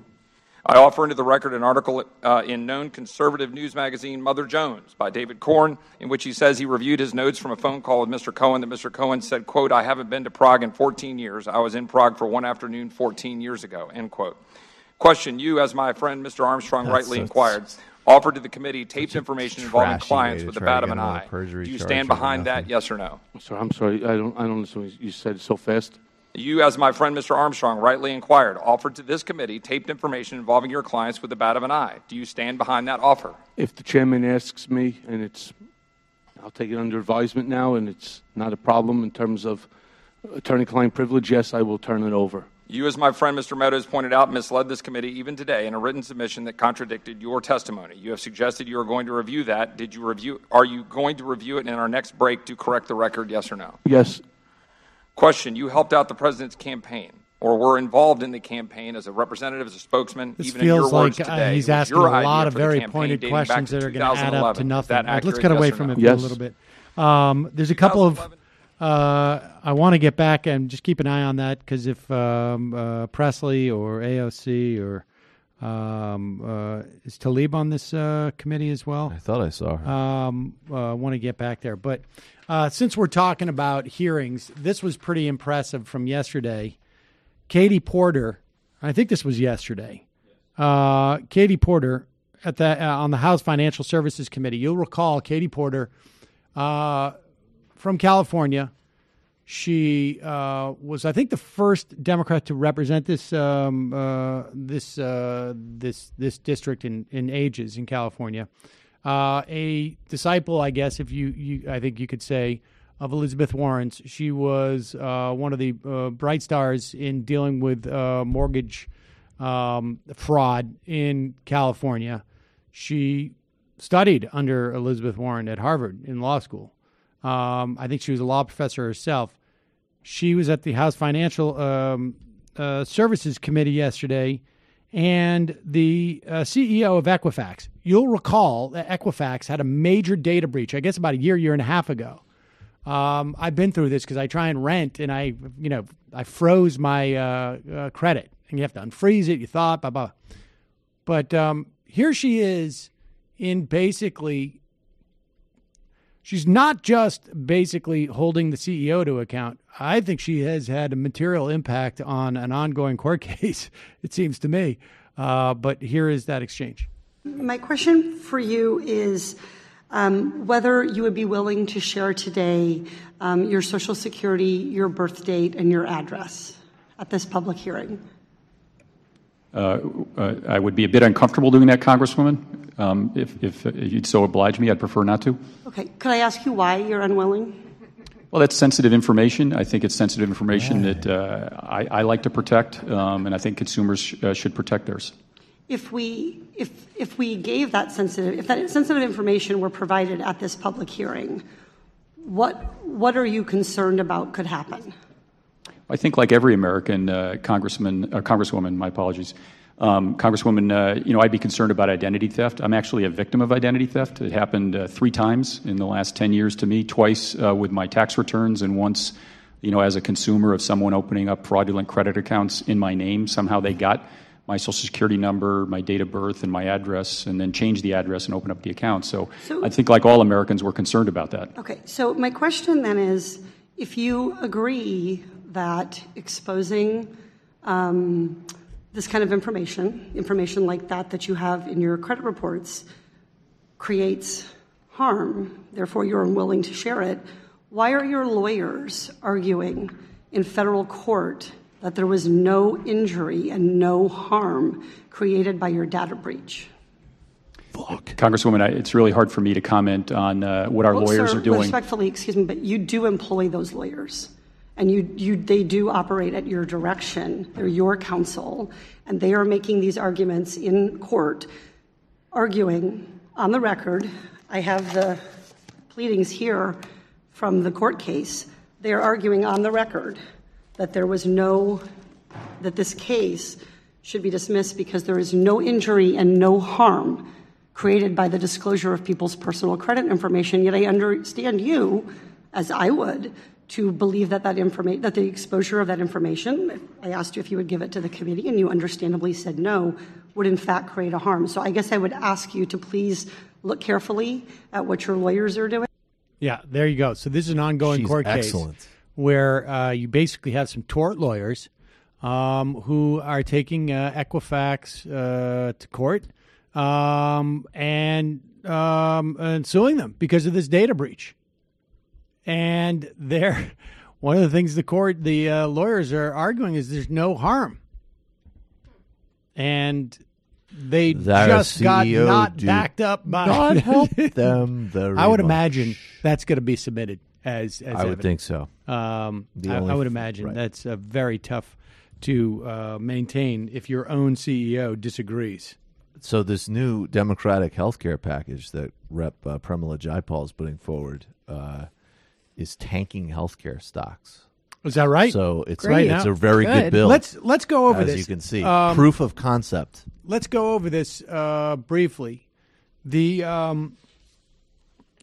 Medicare-for-all bill that Jayapal has introduced, and not clear yet where that is in the committee process and where it will go. But she is I guess it's really at this point just a proposal, but it is seems to be fairly fleshed out, as it were, in terms of the proposal. It goes further than Sanders' Medicare-for-all. Now, one thing that's a point of confusion with some people, Medicare right now has copays, right? So it's not free at the point of service. It has copays. They're not huge. Also, Medicare does not cover everything. That's why you have supplemental coverage with Medicare. Medicaid covers a lot more and is free. A lot of people really want a Medicaid for all. But understand that even when Bernie talks about a Medicare for all, it's a different Medicare. It goes a little bit further. This one goes even further. So under Bernie's Medicare for all proposal in the Senate and under Jayapal's proposal in the House, medical care is free at the point of service, and there are no premiums. It is all paid for with taxes.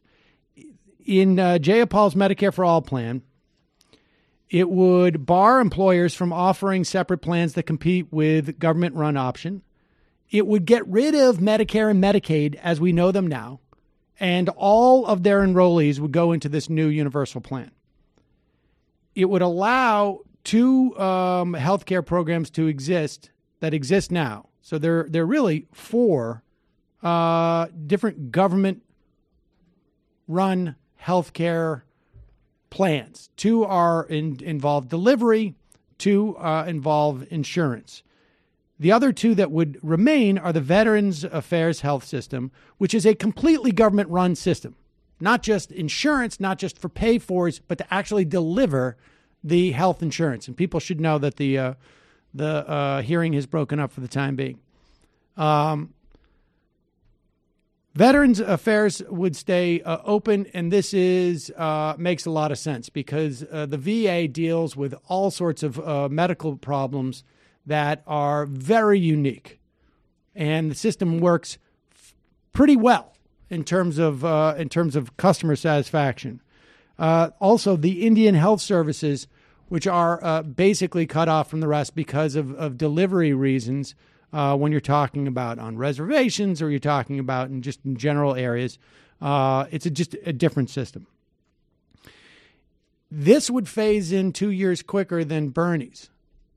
Year one, people under 19 and over 55 would go into the universal plans. After 2 years, everybody else would jump in. It is also extremely generous and has a robust set of benefits. All your hospital visits, all your primary care, all your devices and services, you go get blood work, maternity care, prescription drugs, vision, and dental benefits would all be covered. And this is really, this is pretty significant. Long-term care services would be covered. As it is now, under the Medicaid covers 2/3 of people in long-term care. And depending on which state you're in, you need to essentially spend down virtually all of your assets. So you can retain your house for the most part, but after you die, there will be a lien against it in most states. You can keep your car, but essentially you can only have $2,000 in the bank. So what happens is you go into a nursing home, it's $12,000 a month, depending on where you are again, but that's, I think the average is somewhere around 11. And you spend that down, then your Medicaid kicks in. Essentially what happens is you go into the nursing home, they do an assessment based on all of your assets. And in many instances, they will go back 4 or 5 years to see how you've disposed of those assets. And that will count against the amount of money that you have. So that money needs to come back in some fashion. So it's a difficult process. Some people have long-term health insurance, but that's becoming less available. So this is this also, like I say, dental and vision and mental health and mental health as well. So this is extremely comprehensive, more aggressive than Bernie's, and good because you basically now have the center of the debate to the left of Bernie's plan. Yep. Which is good. That's great. It's also really important for disabled people to be able to get long-term help in the home because oftentimes Medicare wants them to move out of their homes and move to a facility. Right. Yeah. And we should say, yes, this is also a key here too, is that it doesn't necessarily mean you're in a nursing home, long-term care. It could actually be in your home. And, you know, with the technologies that people have now, it's much easier to keep people in their home and people prefer it, you know, over time. Yeah, keep families together. What else do we got here for sound? So that's pretty exciting stuff. Let's go on. And what else do we want to cover here? Because we don't have too much time. Oh, right. Glenn Beck thing's pretty good. This is a bit of a problem. He folks. finally made it back in the rotation. Listen. We got to be careful, okay? Because sometimes when we go out with all the best of intentions on the left and propose programs that will ostensibly help the planet, help our kids in the future, sometimes we go a little too far. And by helping kids in the future, we want to basically say you're not allowed to have children. Oh, wait, this is the children thing? Is this number? Oh, I'm sorry. This is number 2. Oh, yeah. Well, let's do number 1. This is pretty good. Yeah, this is we got to be. This is not Glenn Beck. This is our buddy Steve Hilton on Fox News, and here is, I mean, this is pretty upsetting to hear. But more and more, honestly, I don't know whether she's having some kind of nervous breakdown or whether all we're seeing now is the true ugliness and darkness of her ideology being revealed. But her statements lately, I mean, you know, I'm the boss. We're in charge. Now you've got this no child policy. I mean, it's just disturbingly authoritarian. It is. Even fascistic. I mean, it seems to me that she'd be much more comfortable, frankly, in China, where this approach to politics, it fits much better with the brutal authoritarian regime over there. I'm really frightened of the way she's talking. I mean, this isn't the first time that we've heard this kind of very extreme progressive rhetoric. She wants to, let's tally it up. She wants to get rid of children, airplanes, and cows. And health insurance. All health. I mean, honestly. So I just want to say that that's really negative. And what I'm going to suggest is that for all of the Fox News, Fox and Friends outnumbered crew, you're going to go to the countryside and do some really hard manual labor and maybe think and get into a more positive headsapace. But honestly, though. Maoist AOC. But honestly, I mean, is there anybody who can justify getting rid of children, cows, and airplanes? I mean, I have to side with Fox and Friends. Outnumbered on this. Like, it's wrong. We need to have children. We need to have cows. I think there's a broad bipartisan consensus. Airplanes. Yeah. We do not need to have cows. Sorry. Well, we may not need to have cows. Wow, look at the vegan getting genocidal about a nice animal. Yeah, really? You're going to kill all the cows? So weird. I'm going to stop making more of them. Well, we can, but I mean, we're not going to get rid of all of them. We're not going to get rid of them. Well, Did you see what they did during the man-out? To wipe them off God's earth. No, we're just going to stop making so many of them because people eat too much goddamn meat. Is there anybody who can defend, though, the policy of getting all the airplanes and crashing them into fields of cows? Who can defend it? What's amazing? I'll tell you. Is there nobody outnumbered who's going to go like, "Hey, wait a second, what are you talking about?" No. I mean, I've seen some good YouTube pages where they drop like an axe onto a block of ice from like 250 feet up. I think a plane into a herd of cows would be pretty awesome YouTube viewing. Yeah, that's probably true. I would stick through the ads. All right, we could be in fire. Sounds like a snuff film to me. Now you have my interest. Meanwhile, Glenn Beck has it figured out. And on some level, I mean, the basic premise of what he's talking about, I think, is actually correct. That some Democrats are realizing that it is very important what you propose, even if it's not going to become law, because you're changing the nature of the conversation. You know, people complained about the kids who went in and questioned Dianne Feinstein. And people complained about the video that was cut up that showed that Dianne Feinstein was being a little bit condescending and saying that, look, I've been here for 30 years. I know how this gets done. I have a proposal that I've written up, and this is one that can pass. The one that you're coming in here is pie in the sky. And they were savvy enough to say, like, look, we're not looking for this to pass today because we know that Donald Trump is going to veto it, even if it was to pass.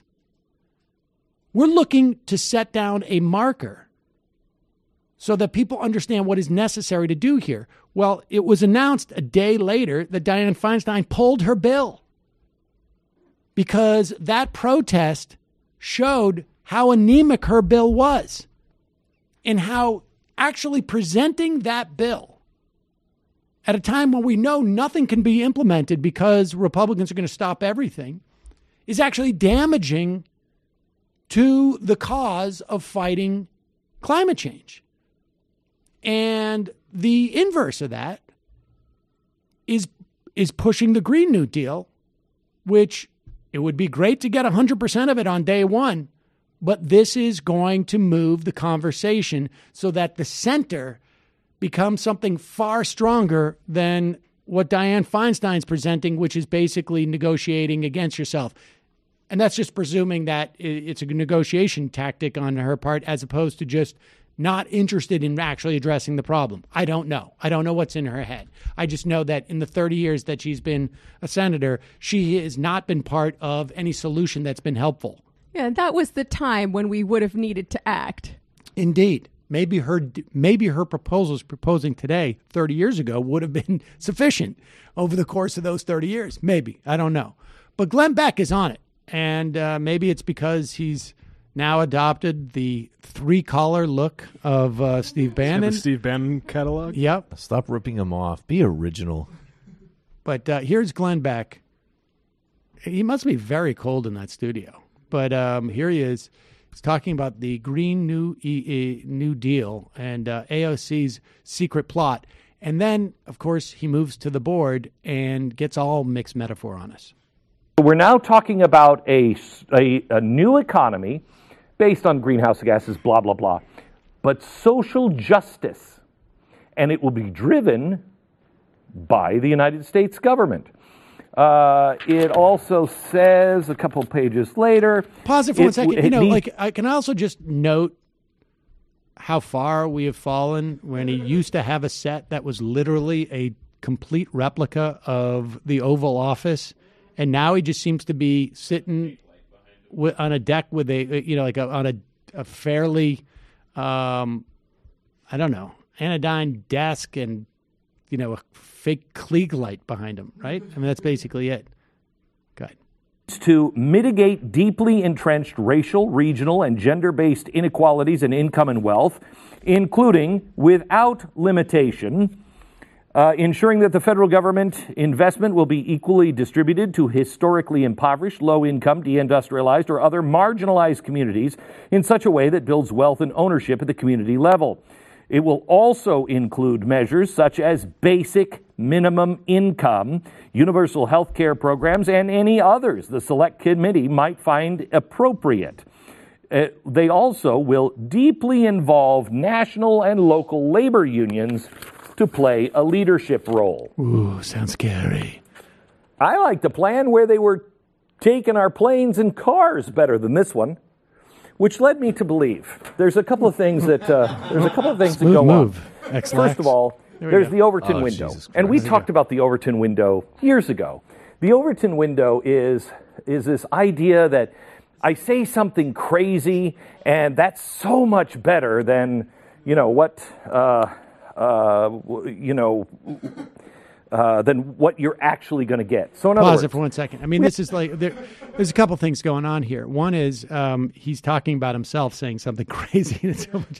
The other is that they don't have the same production crew that they used to have, and so he had to plug in his own mic, and that's why he got distracted. I mean, I can appreciate that. This happens to me all the time around here. Like, oh, I'm having a problem with the computer and blah, blah, blah. But so here's his Overton window set up.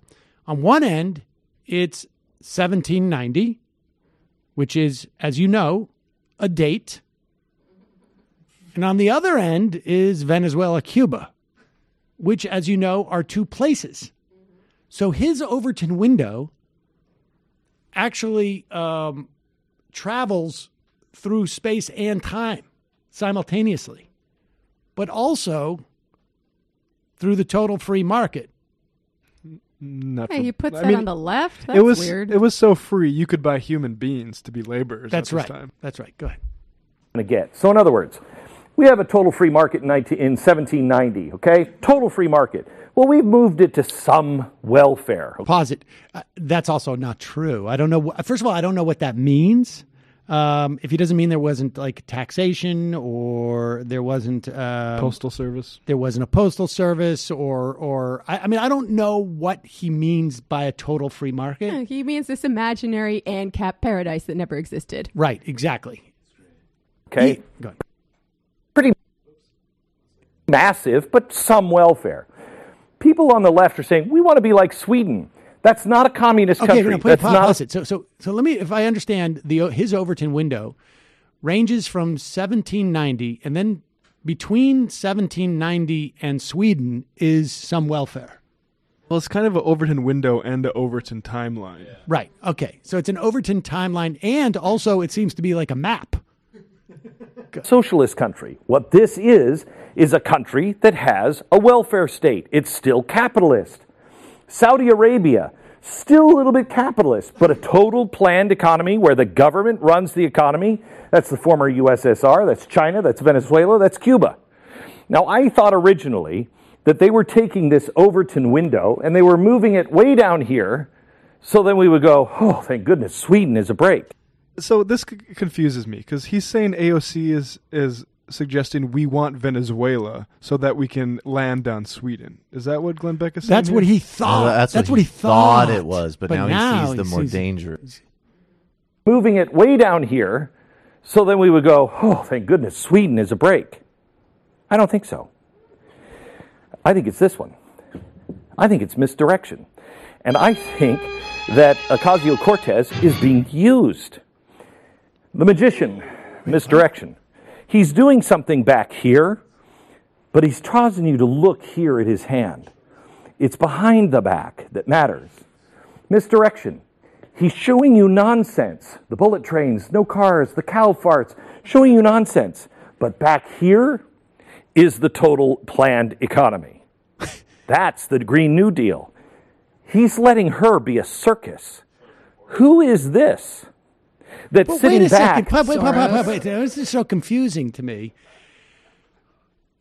I thought the bullet trains, no cars, planes, cow farts was the Green New Deal. Don't you need total planned economy? No. Total planned economy is the new Green New Deal. But whoever the misdirection magician is, he's saying that he's using AOC with the nonsense, but she's actually the Green New Deal, right? Like, I don't understand, like, which hand she's in. She's in both hands at the same time. That's how dangerous she is. Oh, my God. And nothing that she's proposed so far is any more radical than what they have in Sweden. Well, but the bottom line is that you're still stuck on the Overton window. You're thinking about Saudi Arabia. Right. No, excuse me. She's thinking about Venezuela. I'm thinking about Saudi Arabia, except Iran, because I'm Shia. I should have said that. Here is the total planned economy. That's the Green New Deal. He's letting her be a circus. Who's he? Who is this? Yes. George That's Soros. sitting back saying, don't worry about it. Let her. She'll collapse on her own weight. She's a joke. What? She's a joke. We'll get it done, and we'll use her to pull it off. What? Wait. Ta-da. Now, I know what everybody's saying. Like, wait, who's he? Who's the he? That is, we don't know. We don't know. The hypnotist? But the hypnotist or the magician is using AOC. So this is the thing. This is David Blaine. This is, you know, that the first they laugh at you, that whole thing, right? What the conservatives do is when they realize they're not going to make AOC unlikable, they now are going to make her being a puppet. She is now the victim. That's where he's trying to go with this. She's being used. She doesn't realize it. And it's much easier for the right to buy into the idea of like, oh, well, okay, yeah, right. She's not as unlikable as we thought she is, but she's a woman, so she's clearly being directed by some evil force. And we're going to have to follow this. We're going to be on the... What happened was she was at the bar, and Soros walked in, and he said, "Would you like a career change, young lady?" I feel like it could be Steyer, right? Isn't it Steyer now as the new Steyer. Soros? He came up in the hearings this morning. Multiple times. Steyer, who be just fair. literally burns through his bank account, like essentially just doing stuff that's already like totally oversaturated on MSNBC. Just like, hey, just to remind everybody, the main programming block is true. I'm glad I spent $40 million on that. I know it.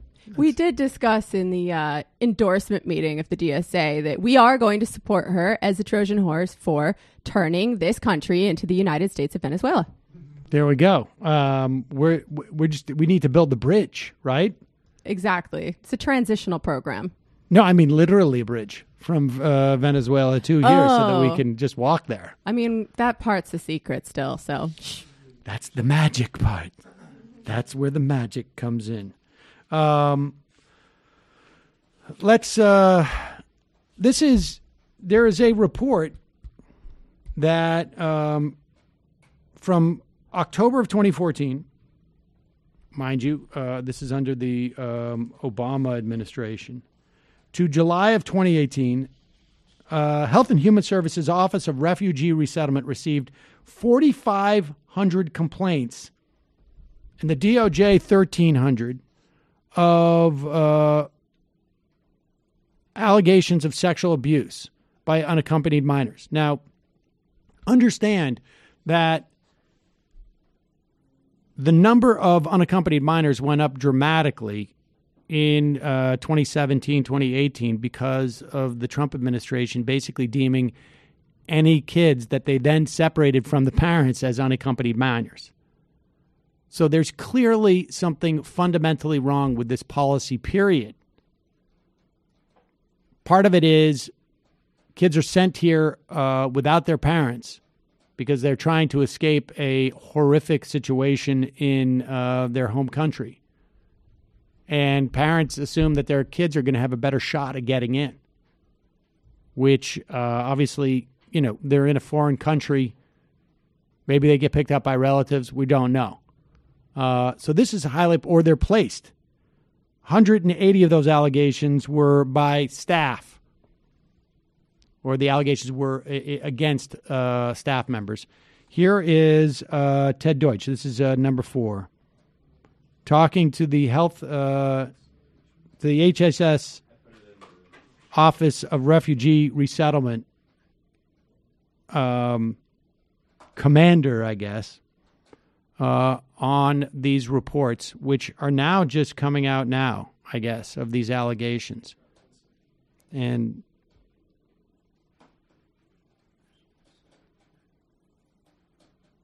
here we go. Commander White, these documents demonstrate over the past 3 years there have been 154 staff on unaccompanied minor. Let me repeat that. Staff on unaccompanied minor allegations of sexual assault. This works out on average to one sexual assault by HHS staff on an unaccompanied minor per week.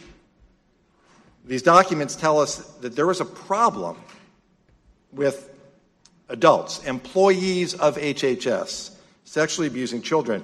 When you carried out the zero tolerance policy, for you and Mr. Lloyd, when you carried out the policy, you knew that putting thousands of kids into a situation where they were at risk of sexual abuse was going to be the result. Did you discuss this issue before going forward? Did you discuss the threat of sexual abuse to these kids among each other? Were there discussions with staff? Representative, let me first correct an error. Those are not HHS staff in any of those allegations. That statement is false. Those Commander are White, no, sir. Those are not HHS. You are speaking of allegations of sexual abuse against members of my team. I'm going to reclaim my time, Commander White. I don't have a lot of time. And you know what I've seen? You know what I've seen in these reports that were delivered to us, buried in stacks of documents, this thick, without any notation? I saw thousands of cases of sexual abuse, if not by HHS staff, then by the people that HHS staff oversees. I will make that clarification. It doesn't make what happened anything less horrific. It was our obligation, the administration's obligation, to help keep these kids safe, child's best interest, safety, and well-being of alien children. That's what we heard this morning. Mr. Chairman, we failed. And this is just the start of what I believe to be a very important series of questions that this administration must answer, and I yield back. I mean, what's really devastating about that is not only that something like this happens, is that despite the knowledge that this was happening, that they basically ramped up their housing of children. We're now housing something like 14,000 to 15,000 children. And Health and Human Services staff, that guy, is aware that there is a significant problem with sexual assault. And their answer is to just up the number of potential victims, essentially.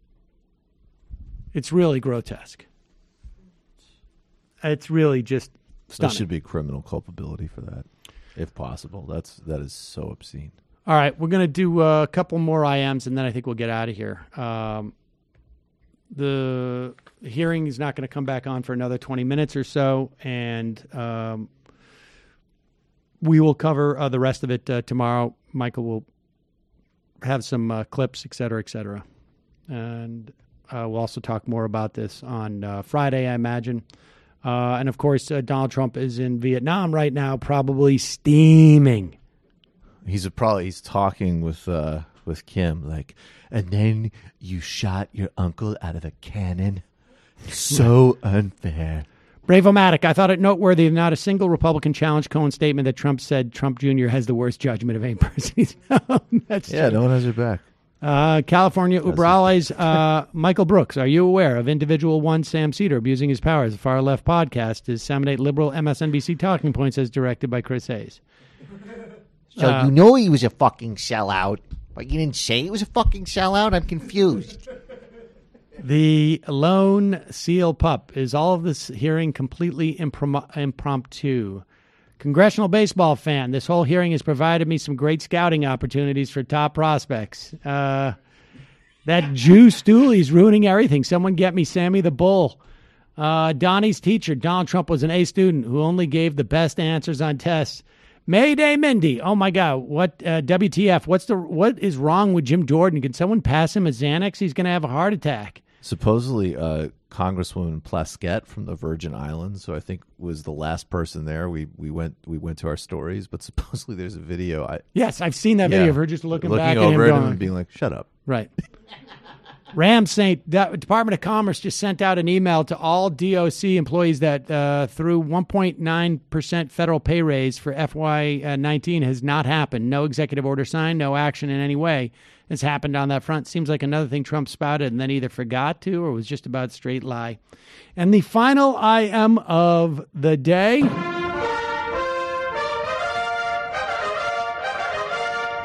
Has Matt Gaetz, this is by J.J. Cole, has Matt Gaetz been sworn in as the official White House fixer yet? See you tomorrow.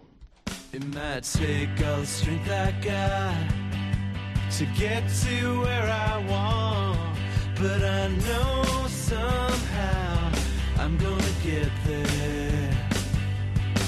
I wasn't looking when I just got caught between the truth and the lie bar. But finding out won't make me feel any better. Yeah, I know the clock is ticking, but the meds are gonna kick in, and my pilot light shining bright.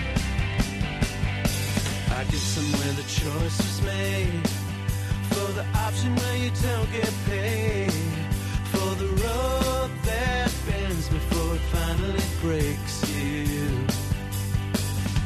I guess somehow I lost my drive between the 101 and the 5. Do you know how far the detour takes you? Yeah, I know the clock is ticking, but the meds are gonna kick in, and my pilot light shining bright.